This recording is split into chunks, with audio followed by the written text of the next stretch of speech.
I think we can start. Oh, for God's sake, already with the Hoge.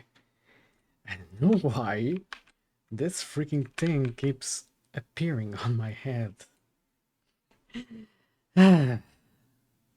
Welcome to the Game Dev Lab. I don't know why that freaking Hoge keeps appearing on my head. My model has some sort of glitch where it just keeps spawning. It's very weird. Hey, where are my points? Or does it only give it when stream starts? It should be working, but I think StreamerBot is having some issues finding this stream. Let me restart StreamerBot, give me a second. Freaking bot is dumb.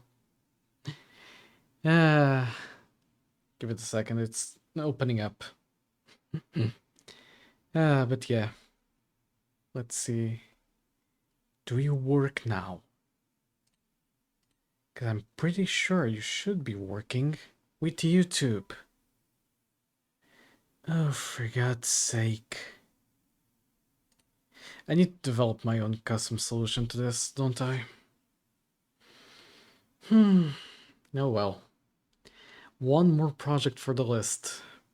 Custom tool for essentially the streams.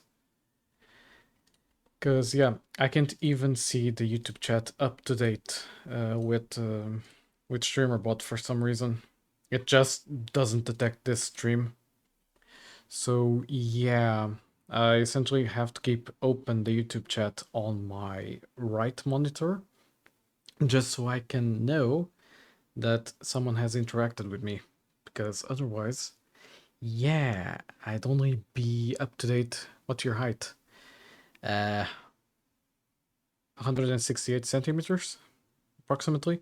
5'6" in feet, if I'm not mistaken. I think it's 5'6", or is it still 5'5"? Well, somewhere around that. Why? Why do you ask? Should I be worried? Also, I posted a short where essentially I've become Sayu 2.0 because apparently to a friend of mine that sometimes pops in the stream, I constantly appear on her homepage. So yeah, it's a... Listen here, you little... Who are you calling short? Ah, there you go. That works. Okay, good to know. I needed to know that this still works. Listen here, you little... I'm fine.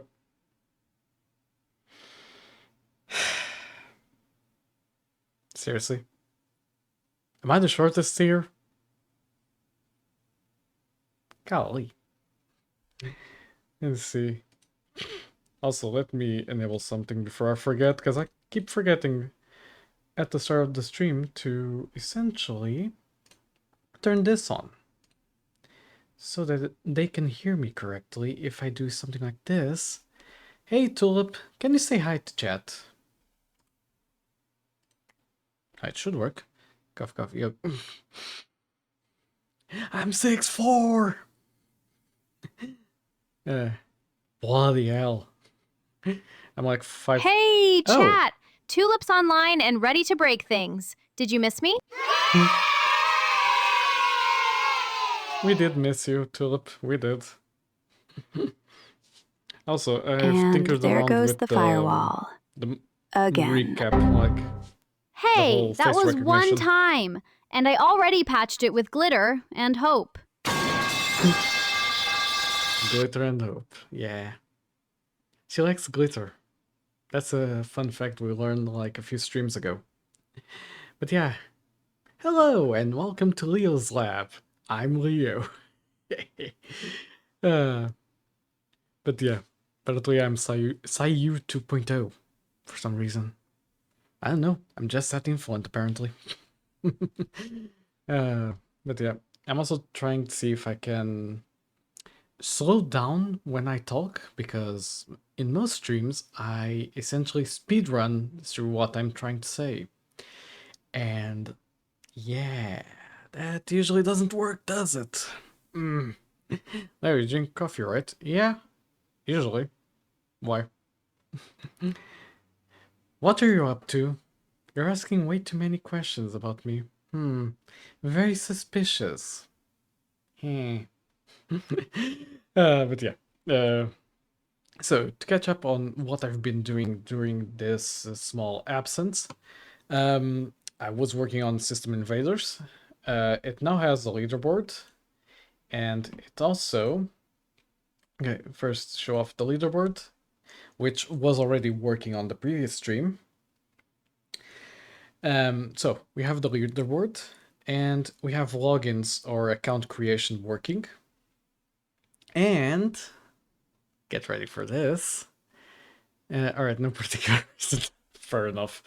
Get ready for this. Console. Shouldn't be this one. I think it's this one. It's not this account because I already had an Android developer account. It got suspended because of inactivity, and yeah, I had to create a new one and pay the fee. $25, by the way. Well, gonna. Who are you calling dwarf? Bloody hell. Bullied by my own mod. For God's sake. But yeah. I've published System Invaders as an EPK for closed testing on the Android App Store, or Play Store in this case. So yeah, eventually when I have this in a more defined state, I'm gonna start sending out closed testing emails, or keys essentially, so people can test and we can move this to production.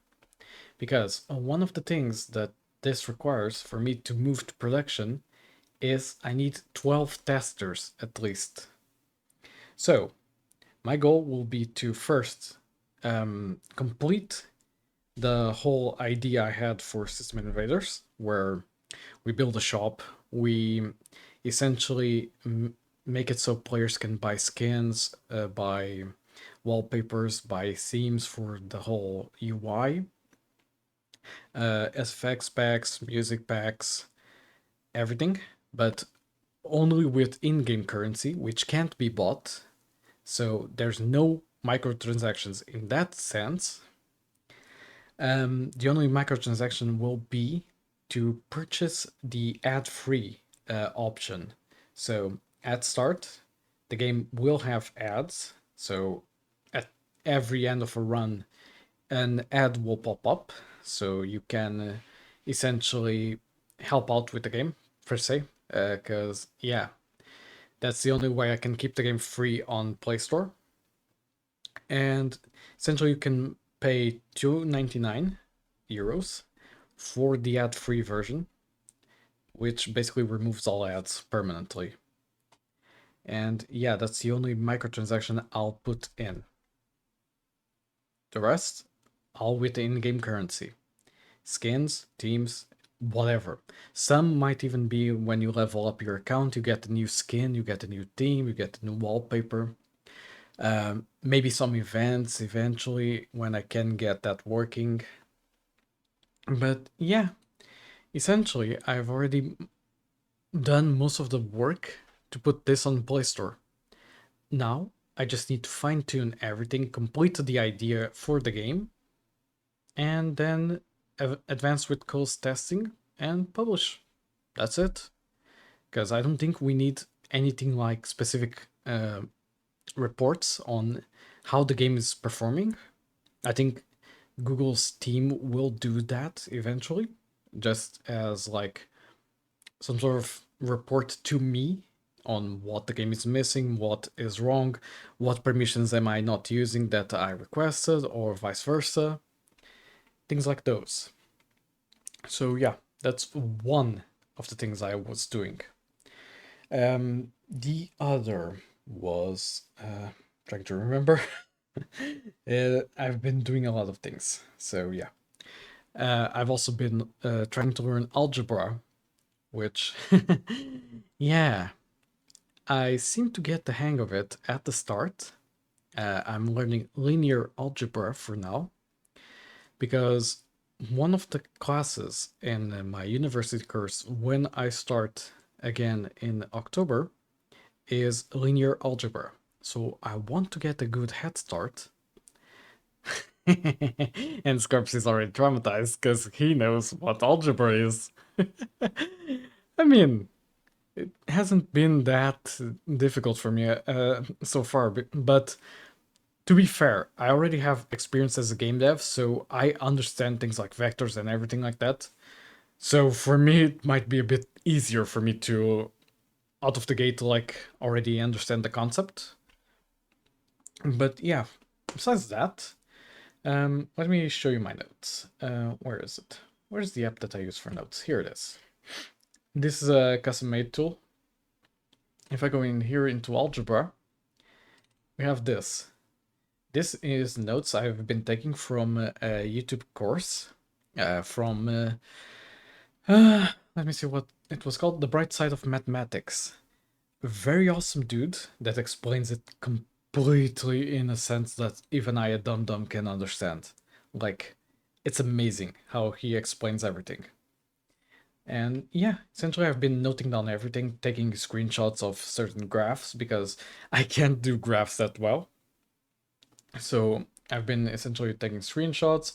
I've been annotating like the formulas and everything. So yeah, essentially I have everything here that I need. I predict this is gonna be like maybe 50, 60 pages long. Uh, so yeah, that's gonna be fun, isn't it? But yeah, affiliate and wait, today is the 24th? Shouldn't be my affiliate anniversary yet, I think. Is it though? 22nd? You're joking, right? Is it today? I thought it was Wednesday. Let me go check. Anniversary. Oh, it's gonna load the affiliate anniversary settings. 23rd. I think Twitch starts celebrating a few days earlier. Yeah, I guess so. Hey Melody, how are you? I see you changed your name again. You used to be the Traveler and Melody. So now it's just Melody and Harmony, your AIs, correct? Or is this another account? So many things that are new. Holy. But yeah, welcome on in, everyone. And yeah, correct. Okay, good to know. Welcome on in then. But yeah, essentially I've been only yapping about what I've been doing these last few days that I've been absent. I also edited a lot of videos that I've been posting on the schedule, or at least I've told Streamladder to post on the schedule. So far they haven't missed, so that's good. Oh, but yeah, here it says it's celebrating today. Huh. Well, that's peculiar. I guess it does start earlier. Who knew? Okay, fair enough. But yeah, essentially that's been my weekend, per se. Just doing the system invaders work, planning out my week, per se. We're gonna have a study hall on Wednesday because I'm gonna continue studying RabbitMQ because I still need to learn about queuing systems for basically any project I work on. Because right now it's one of the necessities.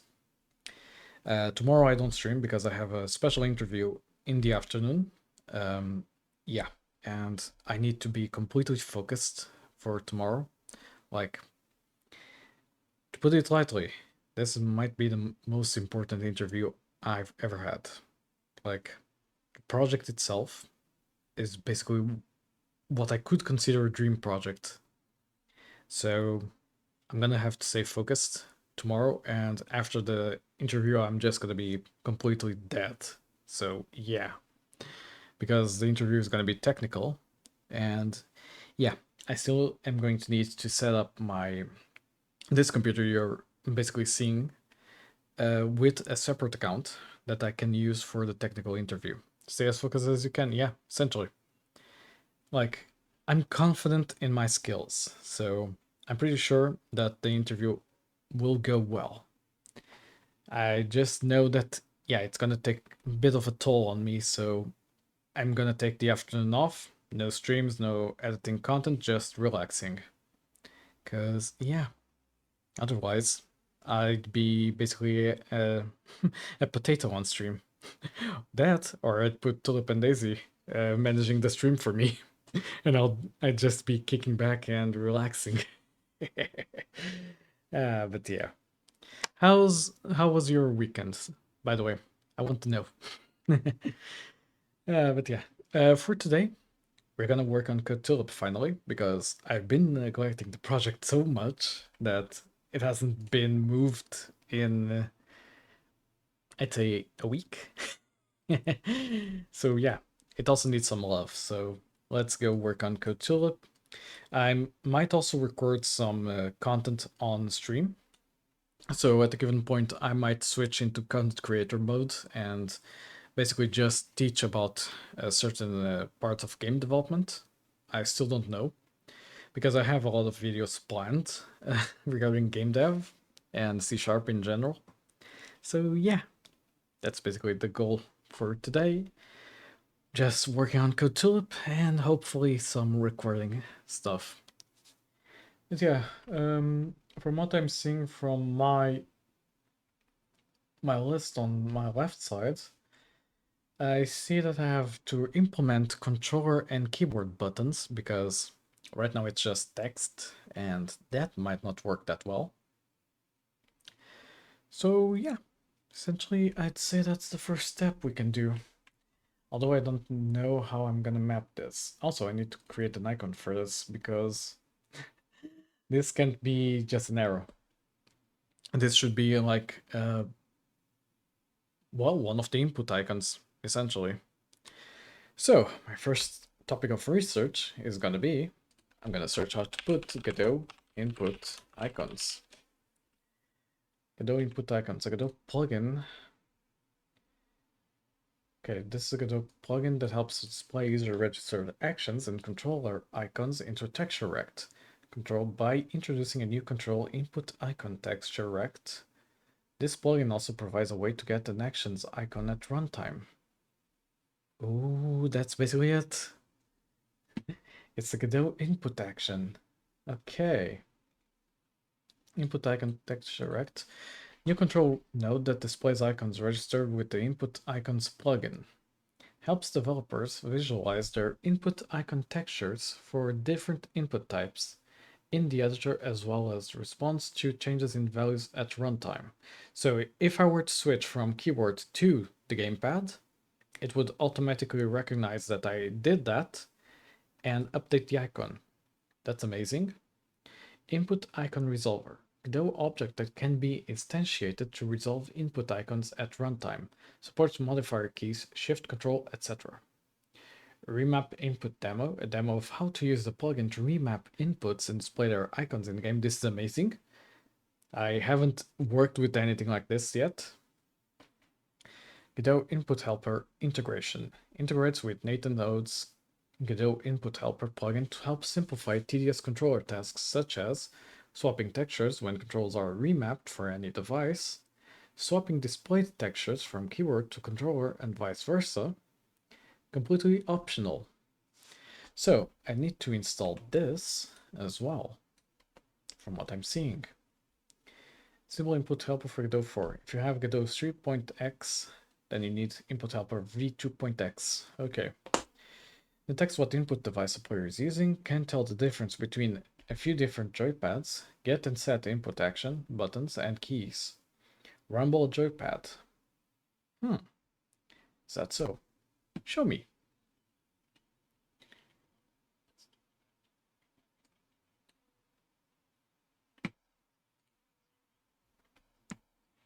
Uh-huh.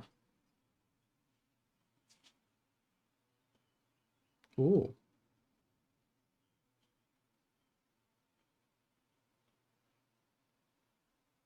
Okay. That's exactly what I want. Mm-hmm.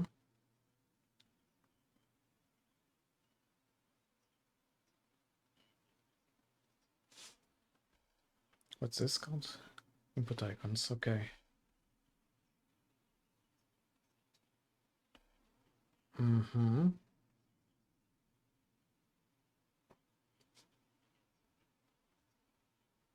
Okay, so you're basically telling me that this might be like an improved version on that one?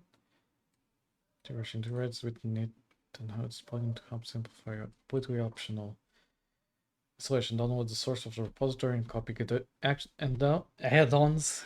Golly. Give it a second. Okay. Copy add-ons, Godot input icons, and place it in res add-ons folder in the Godot project. Open your project and enable the plugin. Okay, that's basically simplest install.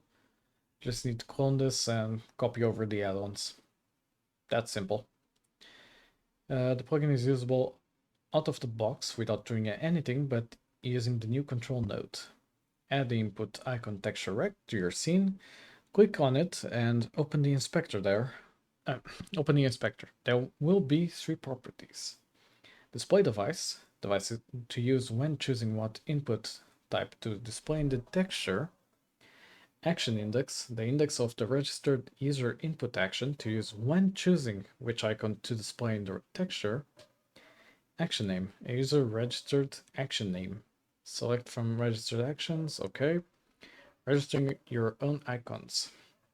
And the input icons plugin comes with default maps that can be used, but you can also create your own. Add a new icon map resource anywhere in your project, blah blah, okay. This might be a bit more on the future side per se. First install Godot input helper and enable it. Enable the input helper adapter in the project settings under blah blah.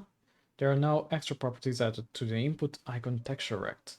Adapter enabled. When enabled, the input icon texture rect will respond to input changes and controller mappings. Okay, so the two of them have to be chained together.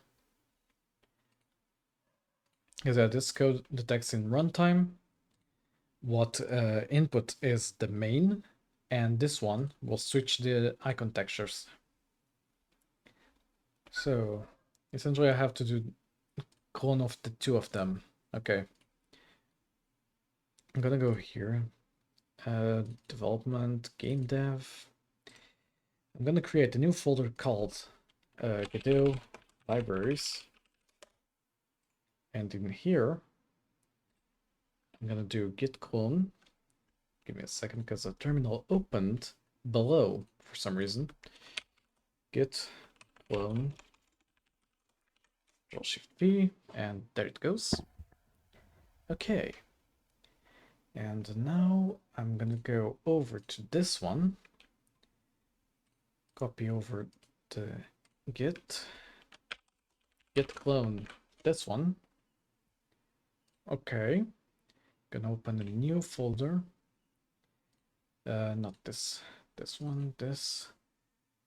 Hey, new player, welcome on in. Let me see, game dev, code Tulip, add-ons, and I'm gonna put inside of this. So I'm gonna go here, add-ons, input helper. Oh, for God's sake, why did Firefox open? Here. And from here, go back here, Godot input icons, Godot input icons, add-ons. There's also a remap, but I only need what's inside of the add-ons. Oh, the Godot input icons was already here. I mean, wait, this is Godot input icons and there's an input helper already in here. What the heck? So it was already integrated inside. I didn't need to clone the input helper. I see. That's interesting. Failed to load with our parse error. I'm currently setting up the input icons for Code Tulip so that we can switch at whatever time the icon that appears in maybe the space to jump when interacting with code, everything like that. We can just switch the icons. At least that's what I'm gonna try to do. Let me see. There should be some sort of error here. Identifier input helper not declared in current scope. Script generator level objects. Give me a second. Project settings, plugins, U, and then U. Okay. Now it should be working. Okay, so basically coding, not exactly coding, because honestly, this is mostly just me adding add-ons that do the code for me. Because basically, why invent the wheel when something already exists? Because someone already made a solution to switch input actions or input icons in this case.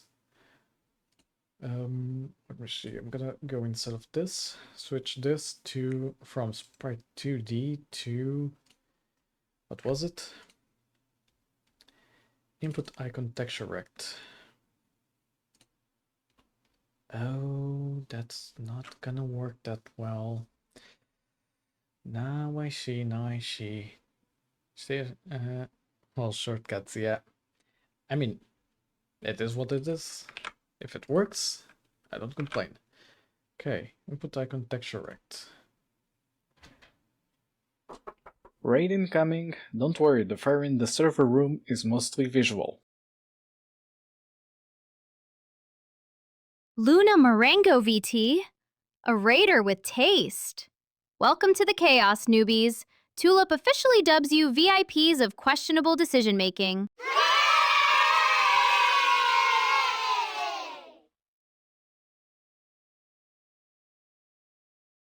Tulip.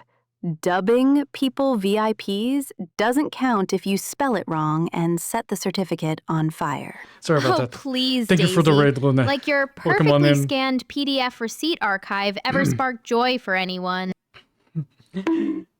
Welcome on in, raiders. Thank you for raiding, Luna. Sorry, I was talking to my dad because he interrupted at the exact time you raided. Quite the timing, huh? But yeah, welcome on in. I'm Professor Rio. I'm essentially a game dev, also a tech VTuber. So yeah, what's up?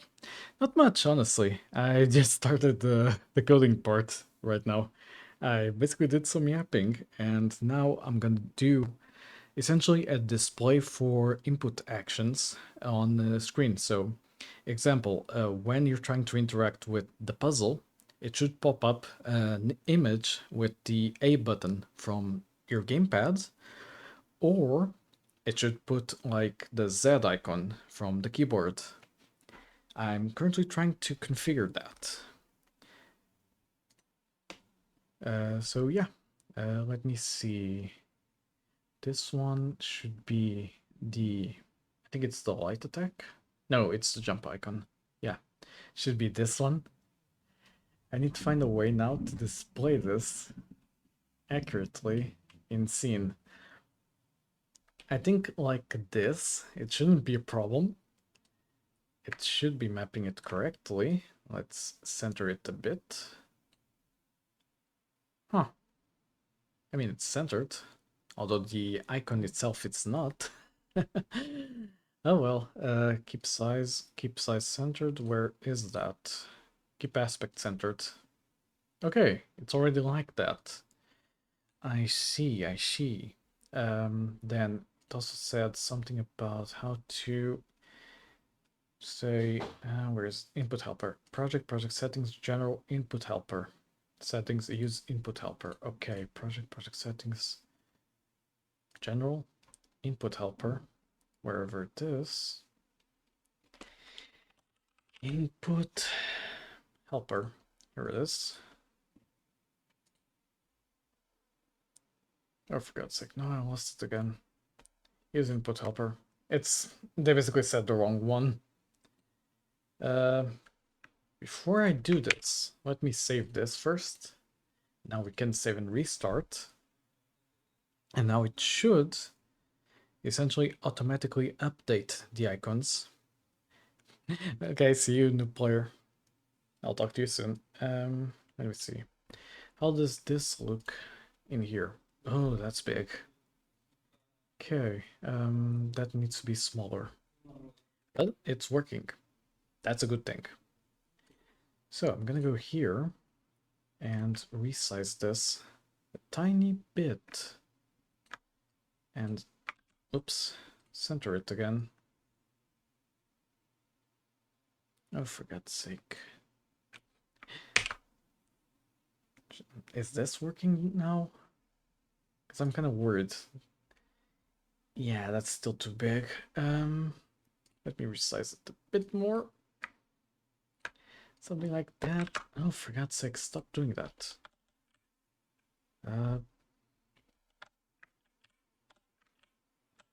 Okay, that's difficult to center like this. Let me do it from here. Let's do a 0. Aha. Minus 0.5. Minus 1. Minus 1.5. Okay, that's centered. Supposedly. Thank you, Luna. I'm gonna rest a bit, so I'll be... Okay, no worries, Luna. I'll see you soon. Let me see. Okay, no, that looks better. So, hypothetically, if I have my gamepad on, or at least if we first load in and I switch on the gamepad, it should automatically update the icon. Should. That I still have to test. So let's spam the button a bit and go here. Oh, not here, here. Reload save. I turn on my gamepad and it updated to the icon. So, okay, right now it basically is already... Does the save file already have the flag up? Because it shouldn't if this is here. Okay, it's still not working. I'm gonna have to manually do this. Okay, yeah. Now it basically shows this Tulip, and this should disappear. Emphasis on should. Okay, my code is broken again. Ain't that good. Okay, this is fun, this is fun. I'm gonna go in here, project settings. Let me see, do I have the B button mapped something already? Light attack, heavy attack. I don't. Because B button is left. Not left, joypad button 4 if I'm not mistaken. Add new action, back. Okay, I do this, and I'm gonna say, does the X icon already have something? The C already has one, and this should be V. No, V is already here. I only made this complicated for myself, didn't I? Let's put B for now. Eventually, I'll try to gather more info on which icons to use, which inputs to use, but yeah. Okay, joypad button 1. Oh, it's a dash button. Okay, so I already had that one. B to dash, A to jump. Okay, so all the buttons are mapped. Never mind. Okay, moving on from this silly mistake, I'm gonna open the code editor tutorial and I'm gonna try to make it so when the dash button is pressed, you should essentially get out of that menu. Now, as for why the logic wasn't working, I need to debug what the heck was going on, because I have no clue at the moment. And yeah, Godot does like to play tricks on me, so yeah. Take it as you may. Okay, so I'm gonna put this here, input manager dot instance dot on dash. I'm gonna say on backpressed, and you're gonna generate a new method that's going to say exit. Oh, you can't do the exit. Can you do close? Can open, false, execute logic, code label. Okay, it's not this one, this one. Oh, shouldn't be in code event. Never mind. Never mind, never mind. Move that from there. It should be in code label. When you do this, you do basically on back pressed, and you're gonna close. And then I need one event to unsubscribe. Am I not doing the unsubscribe part? Okay. Exit override, exit 3. Do this. You're gonna do minus equal to unsubscribe yourself, just in case.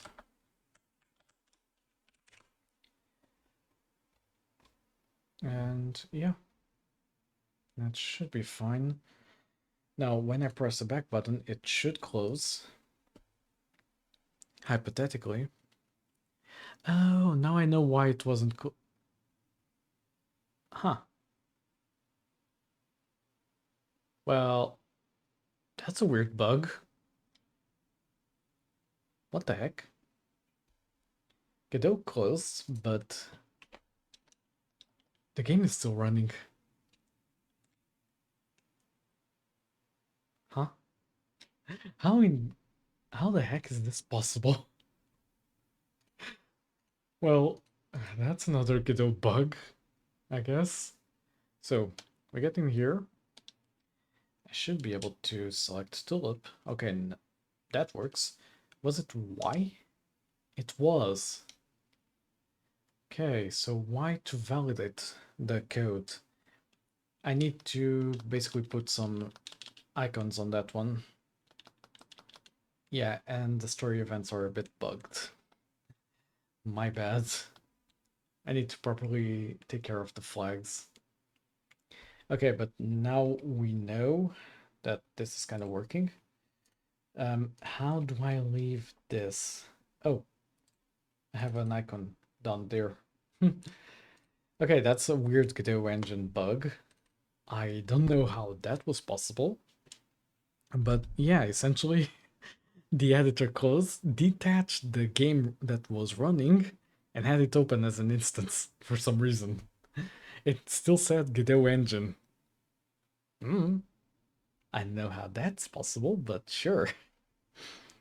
Okay, so I'm gonna go back here.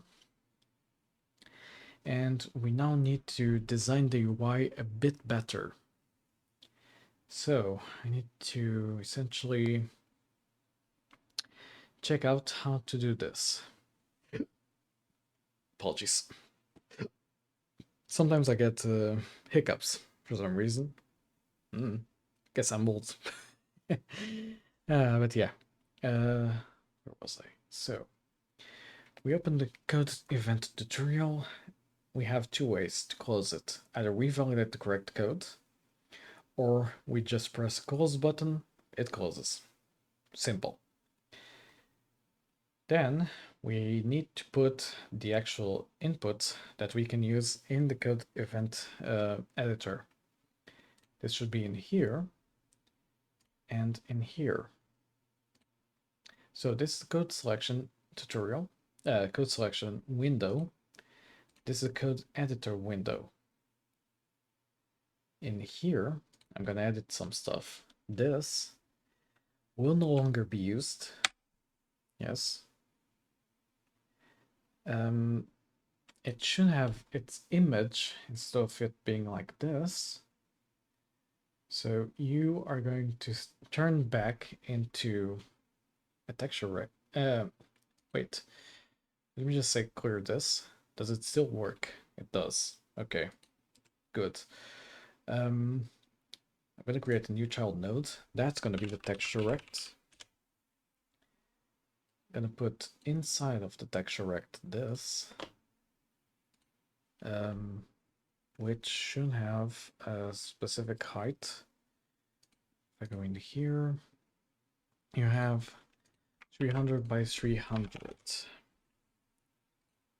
So in here, layout 300 by 300, and the code display should be at 0, like so. That should work.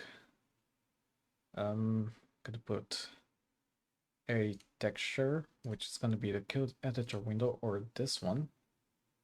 Is it this one or is it the other one? Hacking UI. Oh, now I get it. Yeah, that makes sense. Quick load object window. You're gonna be sized to the code display, which is just let me see, keep size, no, fit width proportional. That's right. So it's going to be 300 by 300, or it should be. The code display inside is going to have a margin container, which is going to have visibility. No, should be in layout first, anchors, full rect.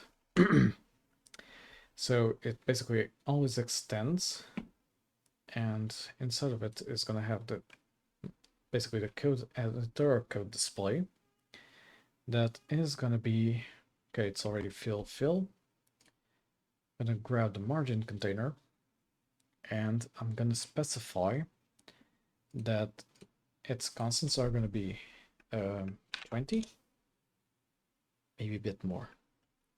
Let's see, a reasonable amount. Should be, let's say 30. Same for the right. Okay, now I see it. I might have to increase the size a bit, just so it fits better. Let's say 30. Yeah. And 30. Okay, now it basically is compacted to this small window. Let's make the window a bit more, I'd say, bigger on the... actually, might have to resize from here. Or actually in here. If I do this, okay, now it basically starts doing that. It might have to be a 9-patch rect instead, so it properly scales, because I'm currently seeing that's an issue. Besides that, let me see. How is the code display? Okay, it's still the same rect. I'm gonna add a new panel below it on here. I should say it's a panel for now. You're gonna have a max height or minimum height of 32 pixels for now. Eventually I'll switch from a panel to an actual, basically, control node, so it doesn't have this. Yeah, I remember you, Ali. Welcome on in. How are you? I'm currently doing some UI work to make this a bit more appealing. Let me see. I'll be back, okay? Okay, no worries. Let me see. Inside of this, it's gonna have... Actually, never mind this. Gonna be an HBox container, which is basically gonna say you're gonna align all your objects to the right, and I'm gonna start essentially making small input panels for every input specifically. So gonna say you're gonna have a small panel in here. You're gonna fit whatever you have inside. This should be input panel, and you're gonna have a input texture rect, input icon texture rect, this one.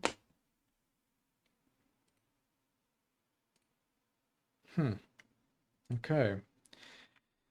You should be minimum size on the X, so the 128. Okay, that seems fine. You're gonna fit vertically.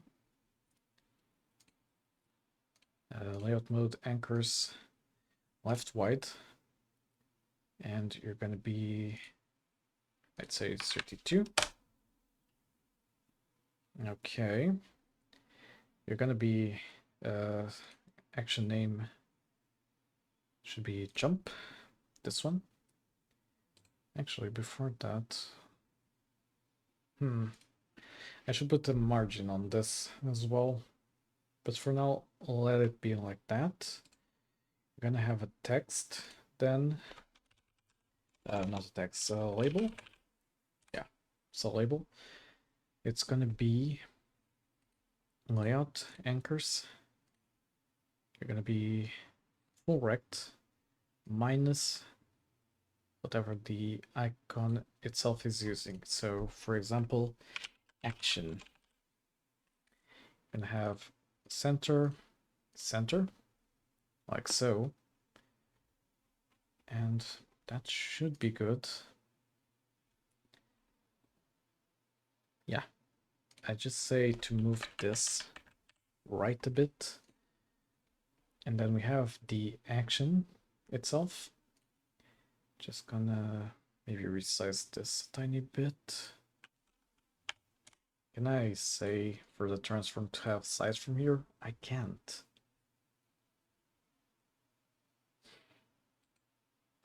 Do you have a content size something? You don't. Okay, I need to be precise. Oops. Here, 96. Welcome back. I mean, I'd say it looks good. Apologies. Eventually I can work on the UI a bit more. I can now duplicate this and say you are gonna be, what was it, light attack? I need to rename the things. Heavy attack. Okay. This one. Give me just a second, I'll be right back. Sorry about that. I had to do a small bathroom break. Apologies. Also, let me put on some music because I'm getting a bit basically bored of not having any background noise. So yeah, I'm gonna turn this on. Twitch sides should be hearing something. So yeah, let me see. This icon seems a bit weird. Eventually I need to do input icons. Validate.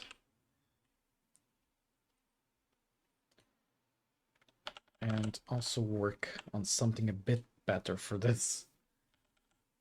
Because it seems a bit still not there.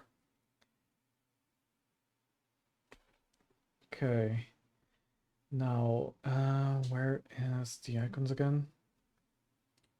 Seriously, I need to optimize how this looks. Okay. Action. Validate. Now you're gonna have a new one. Under this one, it's gonna be the back button. Which, if I'm not mistaken, is the dash. This one. All the icons. Okay, why can't I multi-select? That's weird. Keep centered. or keep aspect centered. Another thing you need is the texture to nearest. Yeah, nearest. I don't know why that's not on by default, but it should.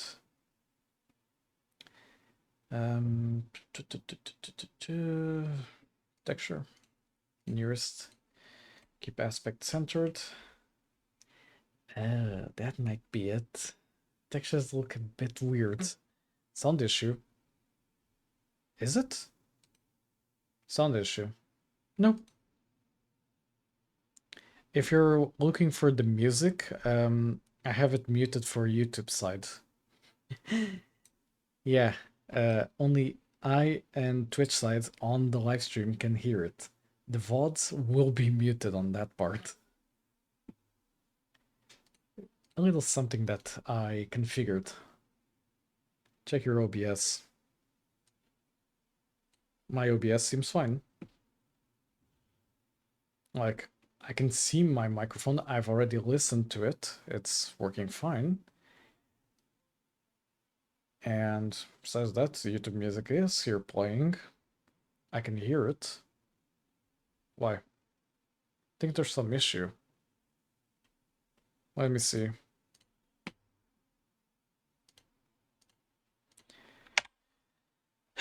Let me refresh the YouTube stream, because I don't see anything right now.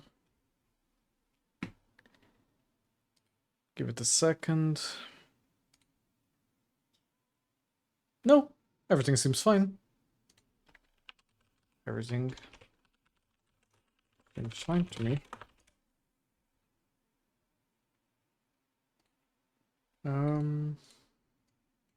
Okay, this goes to nearest.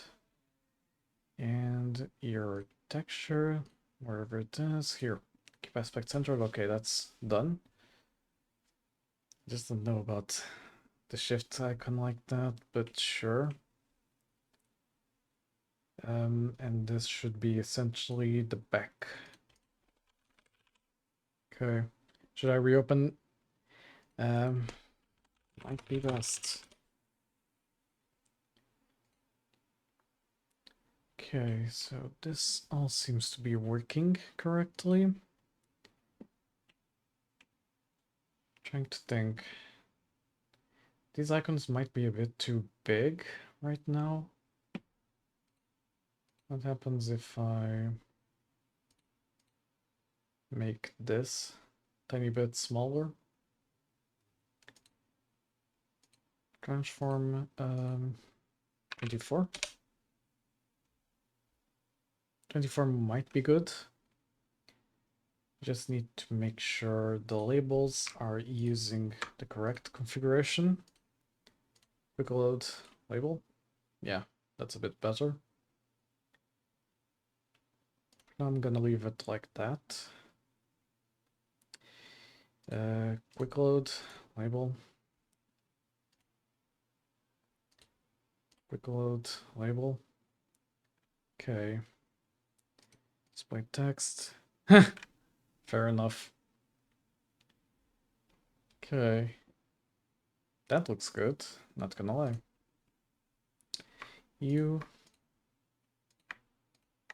I can't multi-select the buttons for some reason.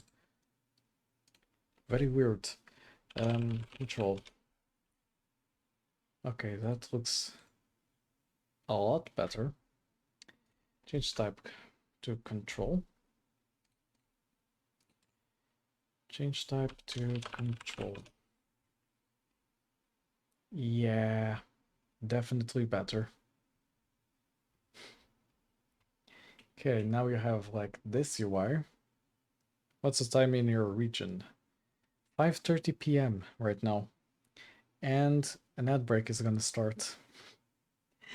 I just did a small break to get up, so yeah.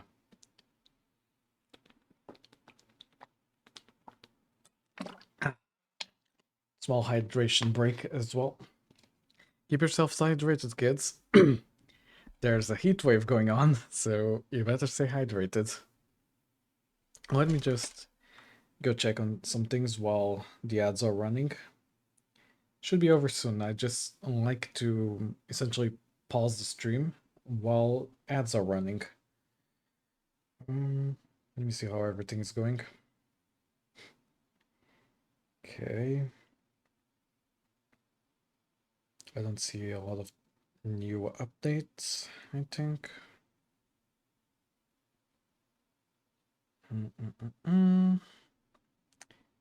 Let me go check how the newest short is going. Okay, it's still not. I think the newest short wasn't that well then. Oh well. You win some, you lose some. That's what I always say. Wait, someone commented, I think. Let me go check. Oh wait, no. No, never mind. I'm being dumb. But yeah, right now it's 5:30. Just reached 5:30. So yeah. I'm trying to basically make this stream long today.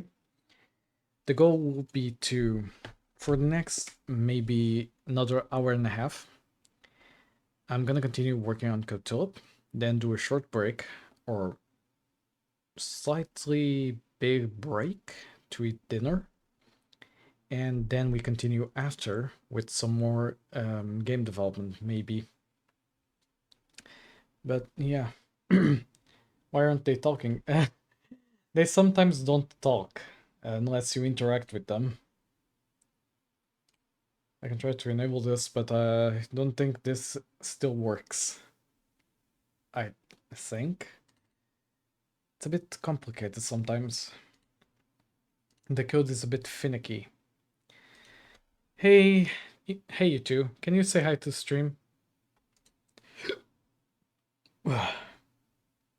Apologies. Okay, there they go. Papa, we just said hi like 3 seconds ago. Luna got the full VIP confetti cannon treatment. What do you mean confetti cannon? I don't remember giving you a And confetti yet, cannon. the only thing Luna received was a fire hazard and the spelling correction. Yeah. Give it a second. Bruh. Oh, come on. The spelling was artistic interpretation, and the smoke created ambiance. You don't say. Okay, full disclosure. I might have hotwired the particle emitter into celebratory mode and called it a cannon. Close enough.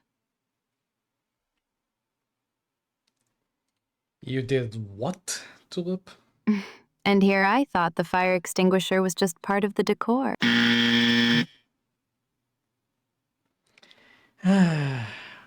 Holy. But yeah, I think the ad break should be finished. Yeah, ad break is finishing now. Yeah, tell them to pat your head. I refuse. What now? Let me see. So I can turn this off. And now if I run the game. Excuse me, Daisy. The decor needed dramatic tension. It was building atmosphere.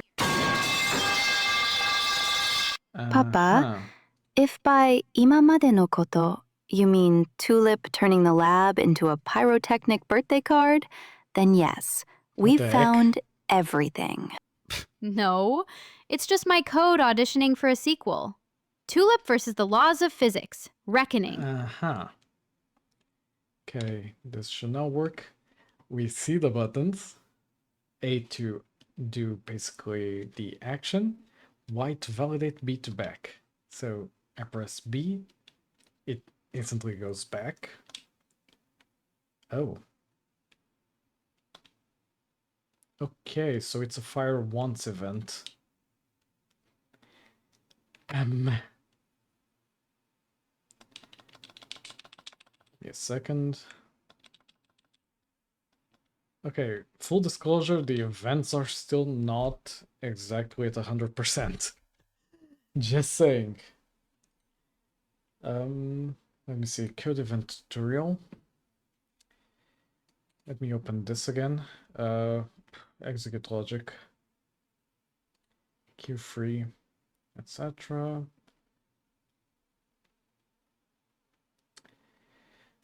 So you do the open.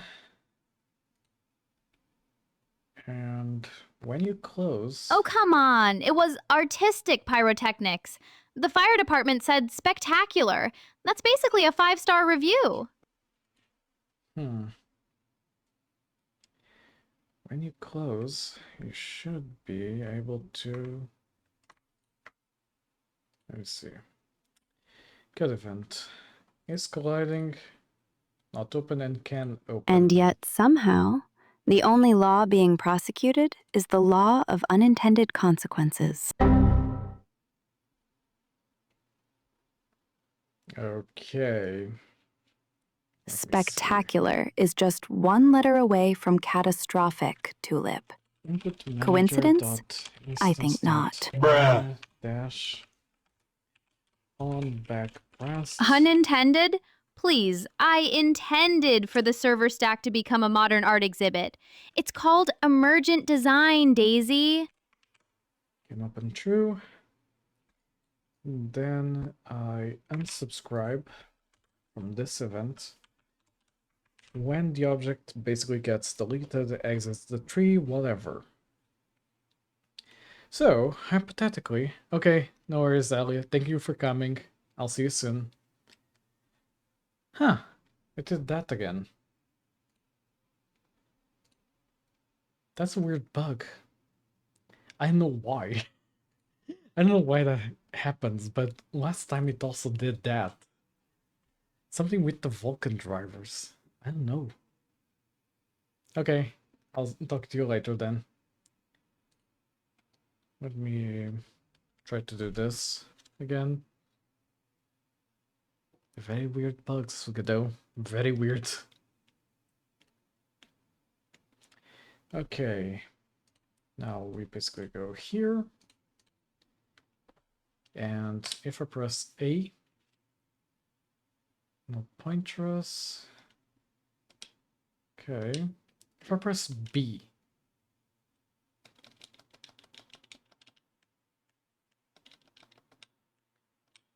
okay, now it works.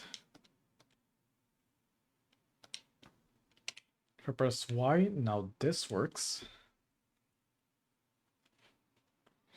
I just need to see why the door was opening when it should be locked. Emphasis on should. Let's see. Reload save. Why there's a cheat menu? So I can do this. Because most of the menus are still not planned. Okay, so last time when I edited stuff with the door, I must have goofed something. Let me see, sliding door. Okay, unlock the event. I'm gonna fire that. Event triggered, yeah.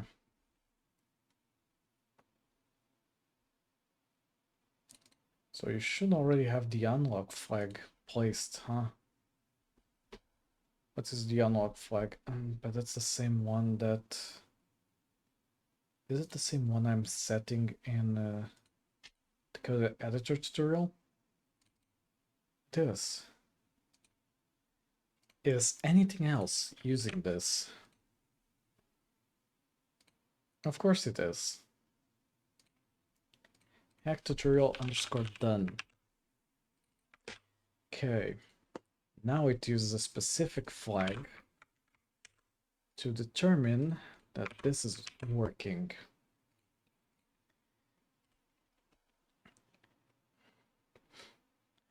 So now if I restart, yeah, just do this, reload save. We go here, press A, press A, press A again. Validate. It now opens. Correct. Okay, let me restart the game because I forgot to test that the door wasn't opening anymore. Reload save. Still opens.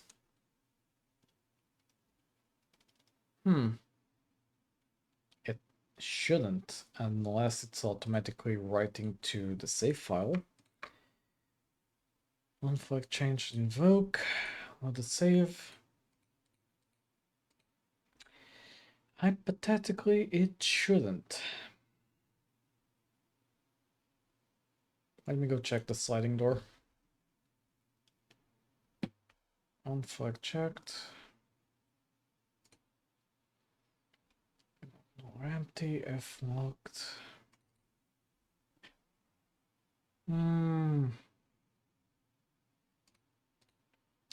Yeah. I'm not setting the locked state automatically. That's why. Locked equal should be here. Locked equal save manager dot instance dot get flag value for the unlock flag. Essentially the opposite. So if the flag is true, yeah. Okay, it should now be working supposedly. It started as locked. I turned that flag to true, and it says locked equal not true, so false.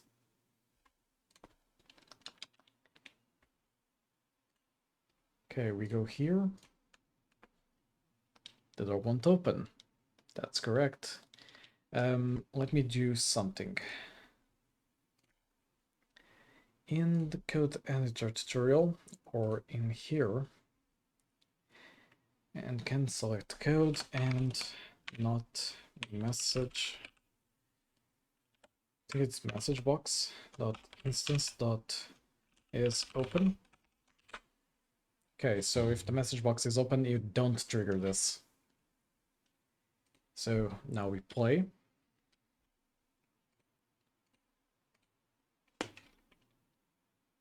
Huh?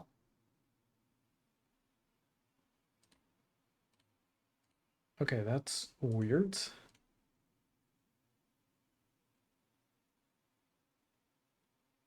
I think Godot is glitching out for some reason. Reload save. Okay, still does that. It shouldn't.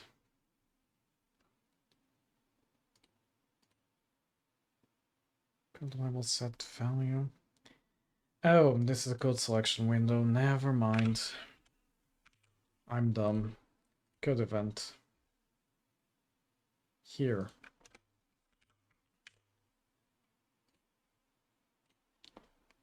Now it should work. My bad.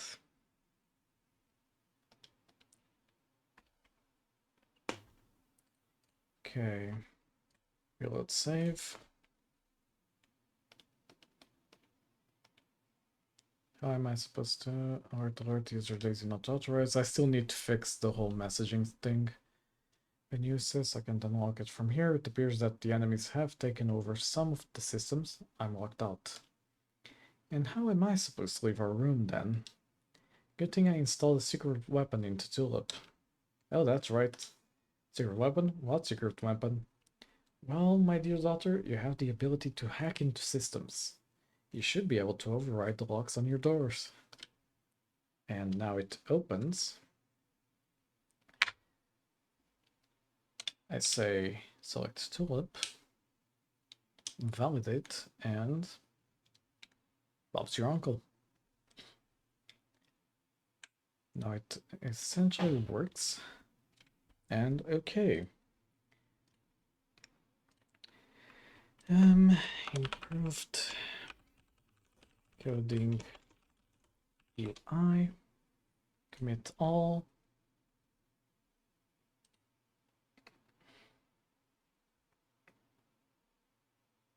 Now I kind of need to do some other things.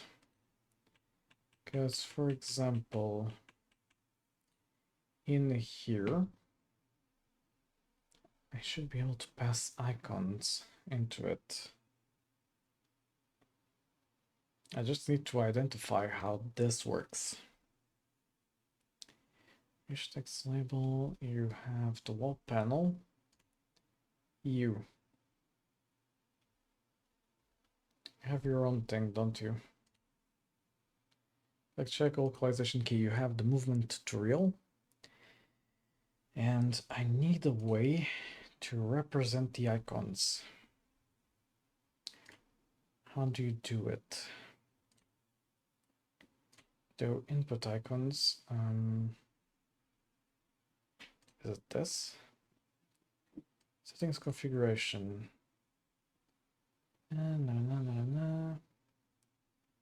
Set as basic, set as hidden. Oh, lordy lord. How do you do it? Input helper adapter, new action name, update texture. If action name equal texture equal null, var result equal icon resolver. Input icon resolver. Can I access something like that from within the wall panel? Private input action result icon? No.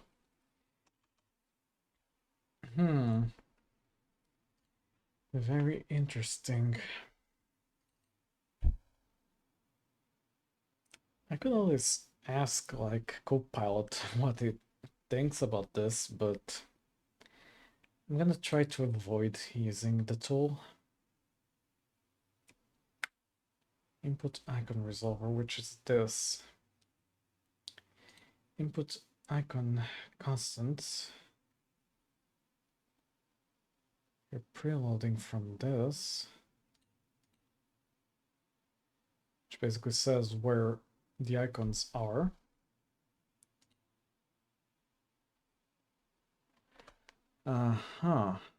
Input get device, get icon, pass in the device types. If device type equal keyboard, you get the keyboard icon.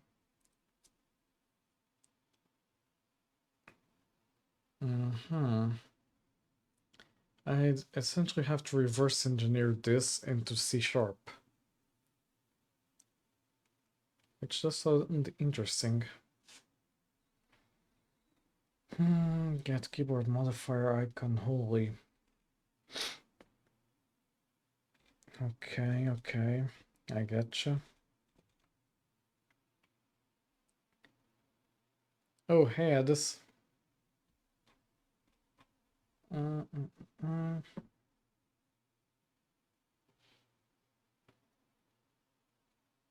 If device type equals keyboard. Okay. Map path settings name. Map path settings name, input icons map inside of input icons. I see. Huh? Will do. Give me a second.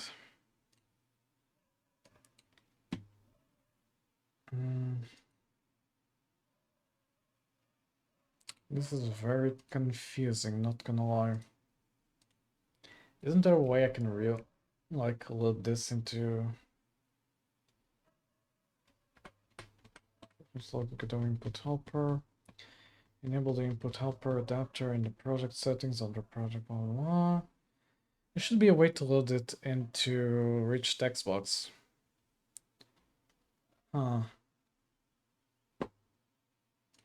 Okay, funny enough, I'm gonna try to see if Copilot knows something. How would I go about loading the icons for a specific input into a rich text label from C# codes?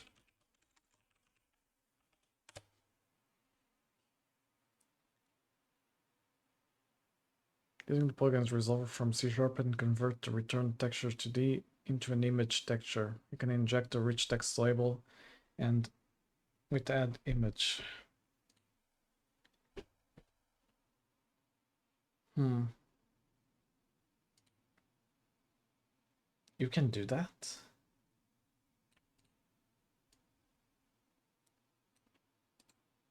Okay. Let's see. Private void resolve icons. Oh, hey, random guy. Welcome on in. How are you?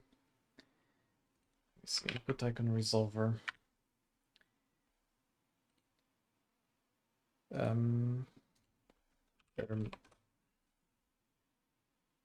Direct type access fails in C# interrupt fallback. Okay. Resolver script new. Resolver call get icon 0 jump 0.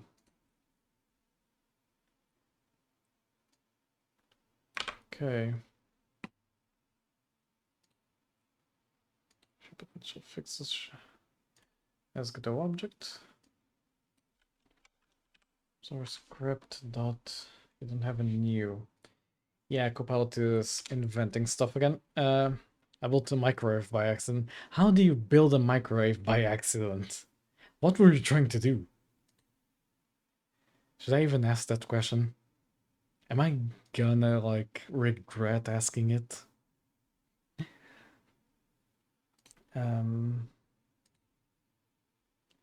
Action names must match blah blah device etc. Okay. Chat with Copilot. Using this add-on written in GD script, how would I go about coding a C# rich text label that resolves mentions of input icons? I drink the microwave, but no. What the heck? If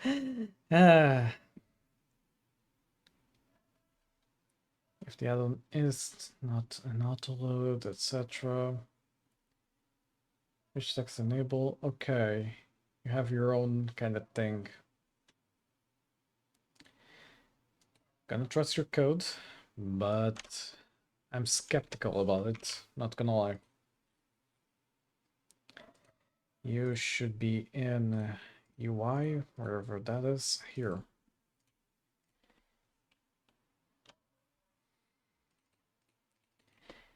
Input icon, what did you call it? Rich text label, okay.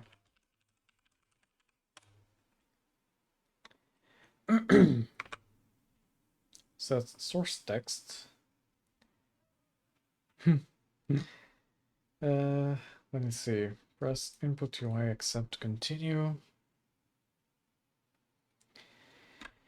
Example, add-on exposes autoload singleton input icons, adjust names to match the add-on's actual API.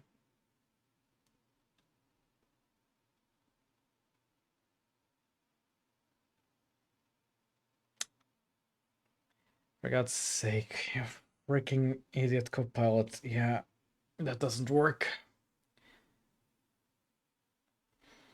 Okay, I'm gonna have to reverse engineer the whole thing. That, or... Actually, I can just make a rich text label GD script, now that I think about it. which instead of basic, okay, I think we have a plan. Instead of doing this, I'm gonna essentially delete this, and I'm gonna copy over however the heck this works. Let me see. You should be Godot input icons. This one. Oops. I don't know what I did, but that wasn't it. Input icon rich text label. Holy Laminex, what are you doing? I'm essentially coding a lot of stuff for input icons. You're not a texture rect, you are actually. You are a rich text label. Extends rich text label.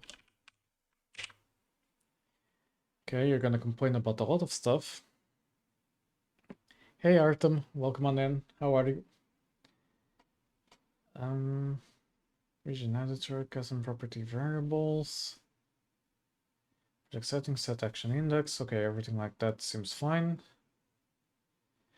Now, the issue is things like updating the text.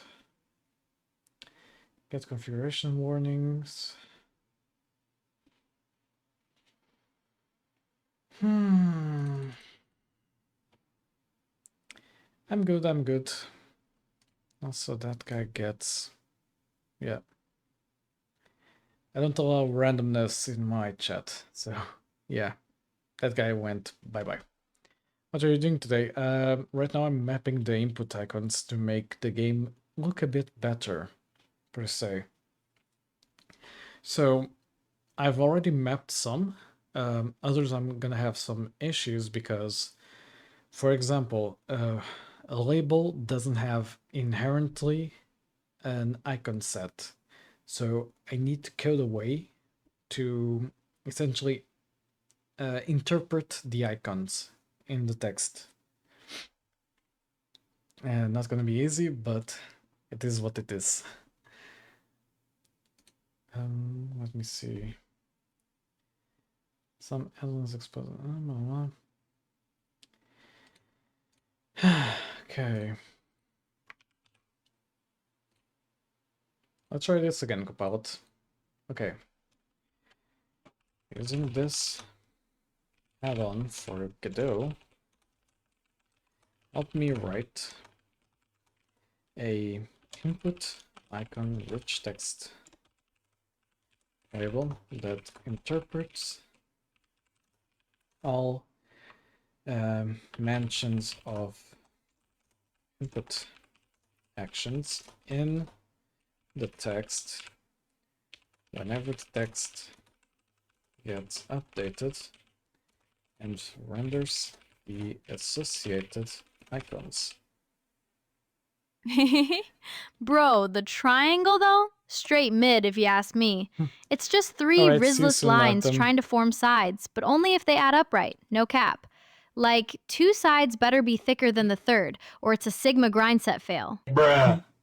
Tulip, the only theorem here is the inevitability of your explanation being 73% nonsense. 73%? Please, Daisy, that's a generous margin of error. Everyone knows nonsense compiles faster anyway. There's a script, set source text, like press action UI, move with action, move left. Okay.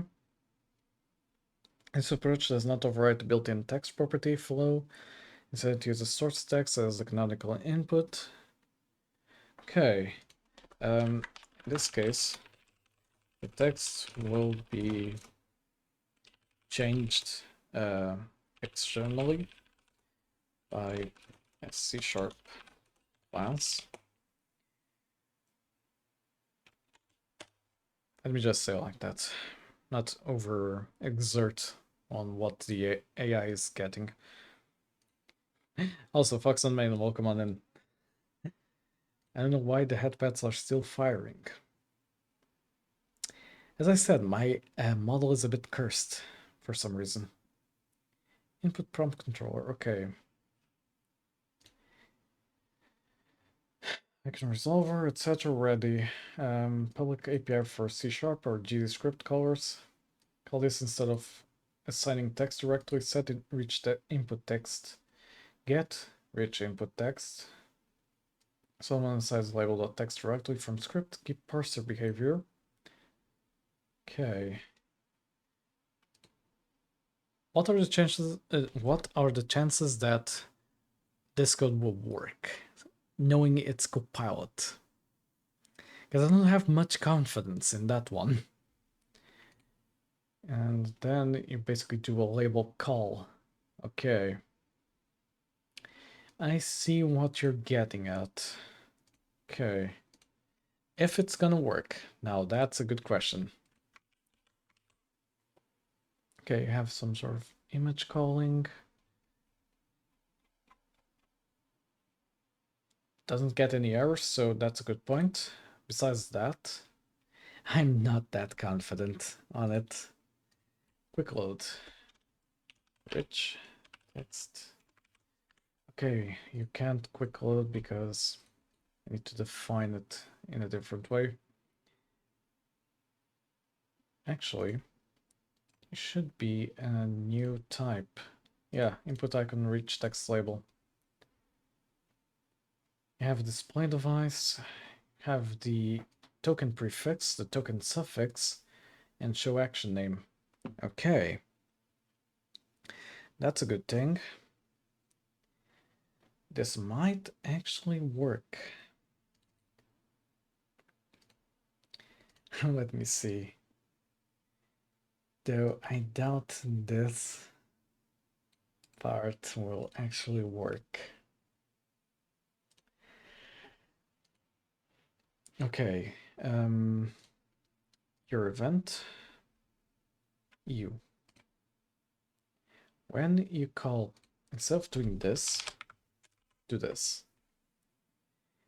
And in here, you're gonna do this. Oops. This. If this works, I don't know. Now, I need to go to translations, wherever that is, because I don't remember. Tell characters, prefabs localizations. Ooh boy.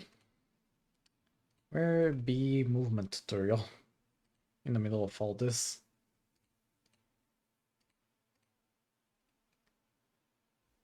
Is it not part of localization?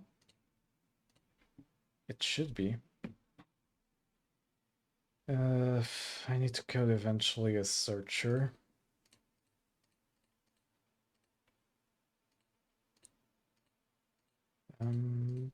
Movement tutorial, bingo.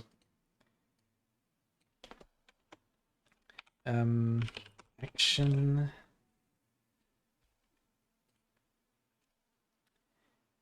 Project settings, input map. Should be action left and action right. Left, action right. Okay. Is that how it works? Yeah, it should be. And then take me back here, please. Okay, action left, action right. And you should be action jump. No spaces, right? No spaces, correct. Okay. Does this work? Now, that be the question.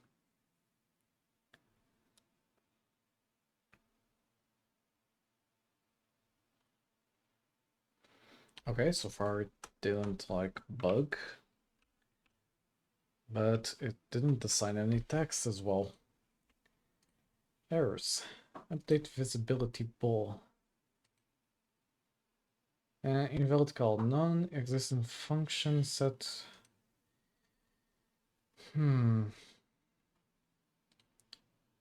Does the object still... Is the object still assigned? It isn't. Okay, but I can assign it from here. It's because I changed the type of the object, so it unassigned itself. Oh! Use A and D to move around this tulip. It actually worked. Okay. Could be just a coincidence? Because I'm pretty sure that's the default text. No, actually it doesn't. Why did it say it was a non-existing function? And yet I was able to do it. That's what doesn't make any sense. I can put this inside a try, but just to prevent like any errors. Try catch. Exception E. Debug, not debug, log manager dot instance dot log error.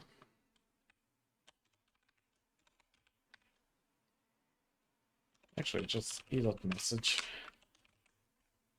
I don't need much else, honestly. Okay, clear. The code actually worked. Copilot did something right, actually. I think. You also need to be changed. InputIconRichTextLabel. And let's just say in here, I'm gonna reassign you. Then you two have a prefab for this, don't you? You don't? I just copy over? Huh, guess so. Okay, fair enough. So, hypothetically, now it should show up the icons correctly. It might still complain about that one, but if it's working, I don't have major complaints, honestly. Okay, we move to here. Use jump to jump. Yeah, that's seemingly working. I don't have any complaints then. Okay, let me see. Gonna need to do some adjustments to the code it wrote because the icon needs to be a bit... Oh, thank you, Scarps. Although the affiliate anniversary is still tomorrow, but yeah, thank you. Wait, that means I'm gonna miss the affiliate anniversary because I am taking the day off. Oh well, we celebrate today then. Obviously, the bugs. Tulip already runs on undefined behavior and chaotic energy. Huh. They went Undefined off by behavior? themselves. That's just early access to quantum logic, Daisy. Didn't expect that. Okay. Yes. Quantum logic. Because nothing says cutting-edge physics like a null pointer exception in the space-time continuum. It's already at nearest. Okay, the icons look a bit blurry. Anyway, we can set the texture filter to nearest. Might just be because they're too small, so they don't render correctly. Text filter. Okay, you have actually the code for that. If you also want this to be inherited by child canvas items, generally safe use. Filter off or nearest, which is what is already happening. So hypothetically, if I copy what I'm displaying from here into this one, will you render something? Okay, I can.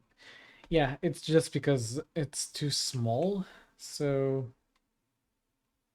it kind of suffers from that. But besides that, does seem normal. We just need to do some small tinkering around with. Let me see, I'm gonna override your font or select theme actually. Quick load, rich text label. Yep, that's a bit better. You guys didn't have the theme applied. Gonna override your normal font size to be bigger. Okay, 32 should be good. Same for you. Gonna grab your theme, quick load, this one, and I'm gonna say font size is 32. Turn that off and play. Okay. Use A and D to move around this tulip. The A and D buttons still look a bit small. Can we make them a bit bigger? That is the question. For now, I'm gonna leave like that. Let me just do something, because the camera is cutting off points. I know I'm rendering a small screen, but it should be a bit better. Let me see how the camera is doing. Player, camera 2D. Let's say, not what I meant. Okay, EU. Can I put like, let's say offset minus 5.25? In here, offset minus 5.25. See how that looks.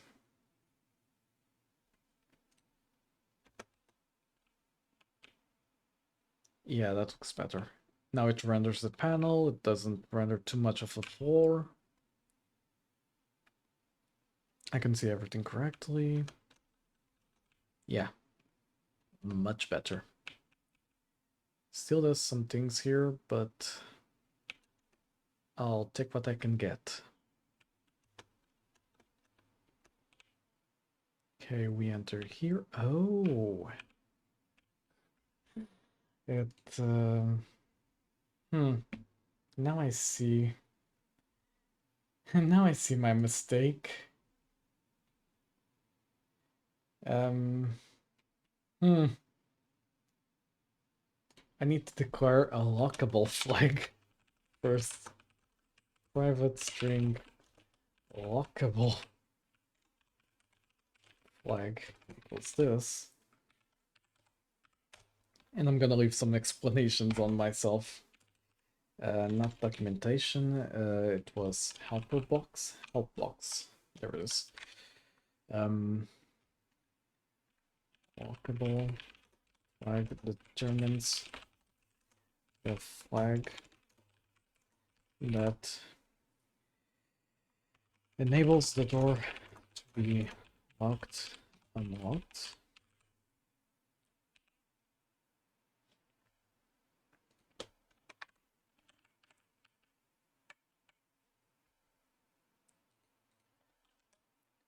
While unlock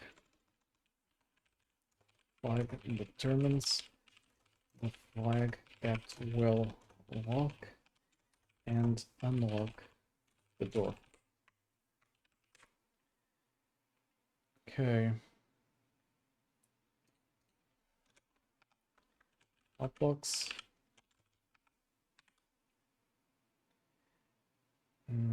Lock event defines the event that fires once when interacted.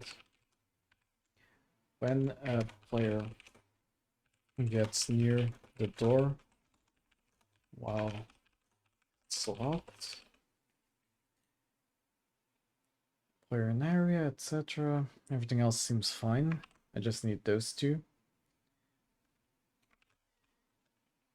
If save manager dot instance dot lockable dot get flag value lockable flag. You do that. So we know from here it fired that specific event, so we can proceed to lock the door.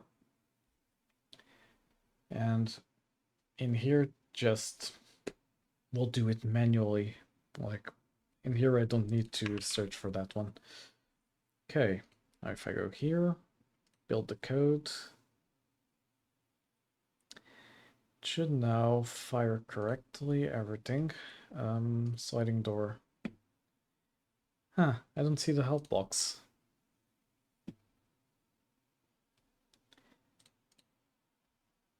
Okay, I still see that the custom plugin inspectors are a bit bugged. Custom inspector plugin. Let me see if now it... did I see? Oh. Dumb. I need to declare tool. Or do I just need to declare global class and it works? Because declaring tool kind of screws something up, hypothetically. Yeah, I need to declare it as tool. Let me see if like that now it shows up. Yeah, now it does. Although now it kind of has it twice because of a bug. Well, at least it's not 3 times. Okay, so your unlock flag should be where is it? It should be chapter 1 part 4, which is this one. Your unlockable flag. Okay, when hack tutorial is set to true, you can now lock and unlock.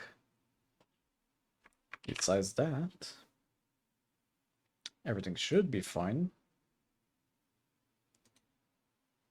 Was the locked event always empty?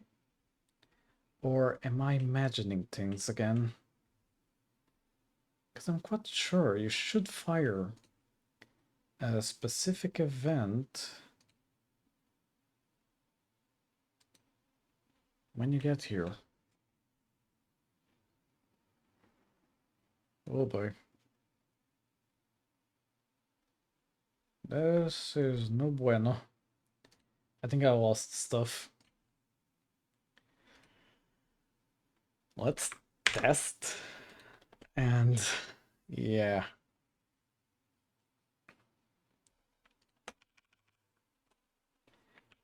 Okay. Let's dash around a bit. Oops.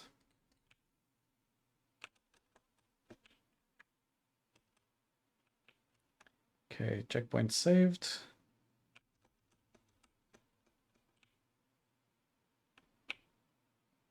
Okay, that works.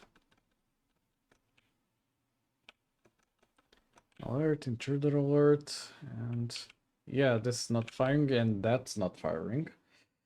Which kind of makes sense, because what's chapter 1 story part 5?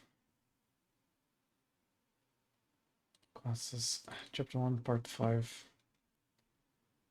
I'm gonna guess it's the one that's missing from either of these or both of them.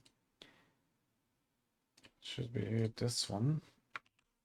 Oh. Able to cast resource story. Is that so? You really like to be a pain in the butt, Godot. You know that.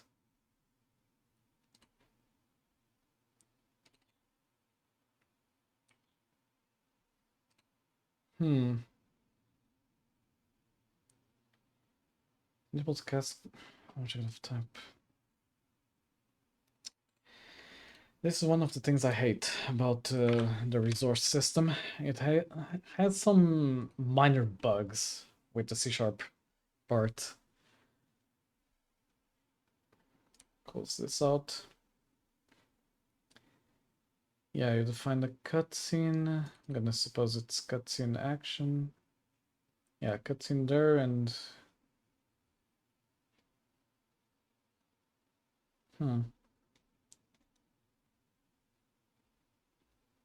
Yeah. Removing new everywhere in decoration seemed to help to resolve the issue. Happens to me as well. I got my custom resource deriving from resource in 2 different scenes I do. Result is that in one scene I can attach my resource via editor, in other I can't. Thus it does not work when I right click field and select new custom resource in the broken one. But this works fine. Same issue here. The tool annotation seems to be the cause for me.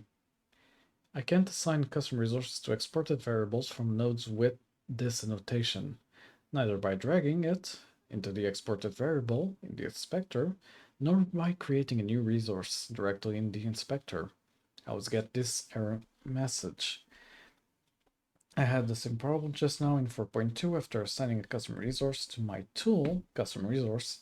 I seemingly fixed it by adding the tool attribute to the custom resource. Ah, okay. So this might fix it then. If I go in here and say it's a tool as well, now it should magically fix it, I suppose. I'm gonna build. And Godot crashed. Those were sarcastic claps. I swear to God, Godot is gonna be the death of me sometimes. Okay. You should now do something? Question? Oh, there it is. Nope, still does that. Good point, now that you've mentioned it, I do remember reading something about that in the docs. Talks about other nodes also requiring the tool annotation, but doesn't say anything about resources. Adding the tool annotation to my custom resource class fixed the issue for me. So I'm gonna have to retroactively add to these ones, or at least to this one, just in case. Ain't that fun? All because Godot has... What? Now you're gonna crash every time you try to build? Is that how we're playing Godot?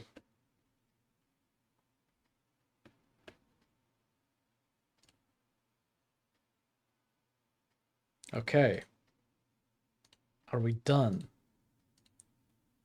Okay, now it accepts the tool. Okay. I need to write some notes somewhere in Godot. Where would I write something like that? I don't have my documentation or anything like that here.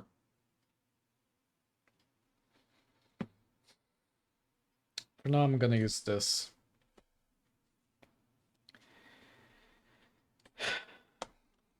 Godot notes. Create it with the blue icon, make it purple maybe. And I'm gonna write here. In the case Godot throws errors when assigning a custom resource to a property declared inside the setup class with the tool. What was this called? Oh, for God's sake, I forgot how this type of class is called. It's not an annotation, it's not an inspector. I really forgot how that's called. Well, attribute, that's it. With the tool attribute, the custom resource classes must retroactively have tool attribute as well in order to assign without issues. Okay, that's noted down. Hopefully I won't forget it. Okay, and that's been a learning event for all of us. Okay, so now hypothetically, if I run through everything again, it should now fire the event. Oops.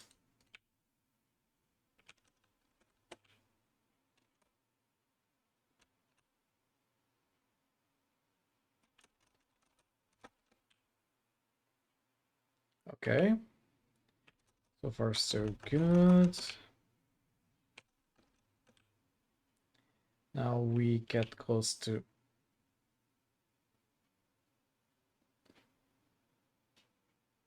Huh. Something not be working, huh?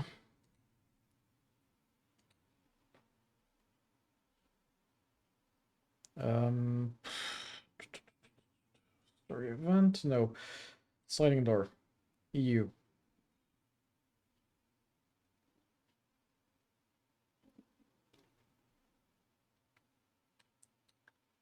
Okay, I don't have anything that says can unlock. Or can lock. So in the case, the unlock flag is false. Which is, at the moment, flag equals... Because this is never fired. Because the hack tutorial done never gets sent.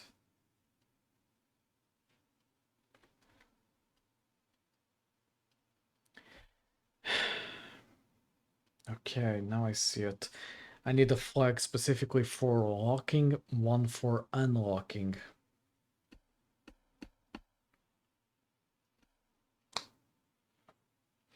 That's a pain. Or I can just define that basically whatever unlock flag gets sent here will get set essentially to false. Hack tutorial done, you're gonna be equal to false.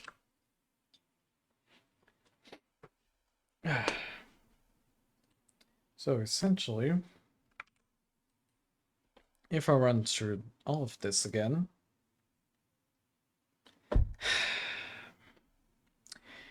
you're testing my patience, Godot. I'll tell you that.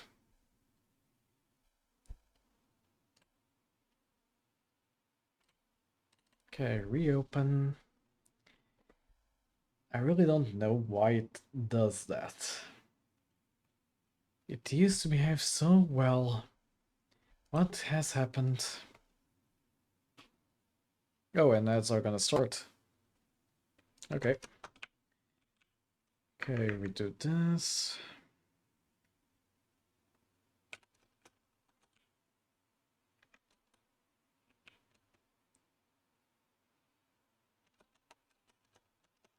Yada yada yada.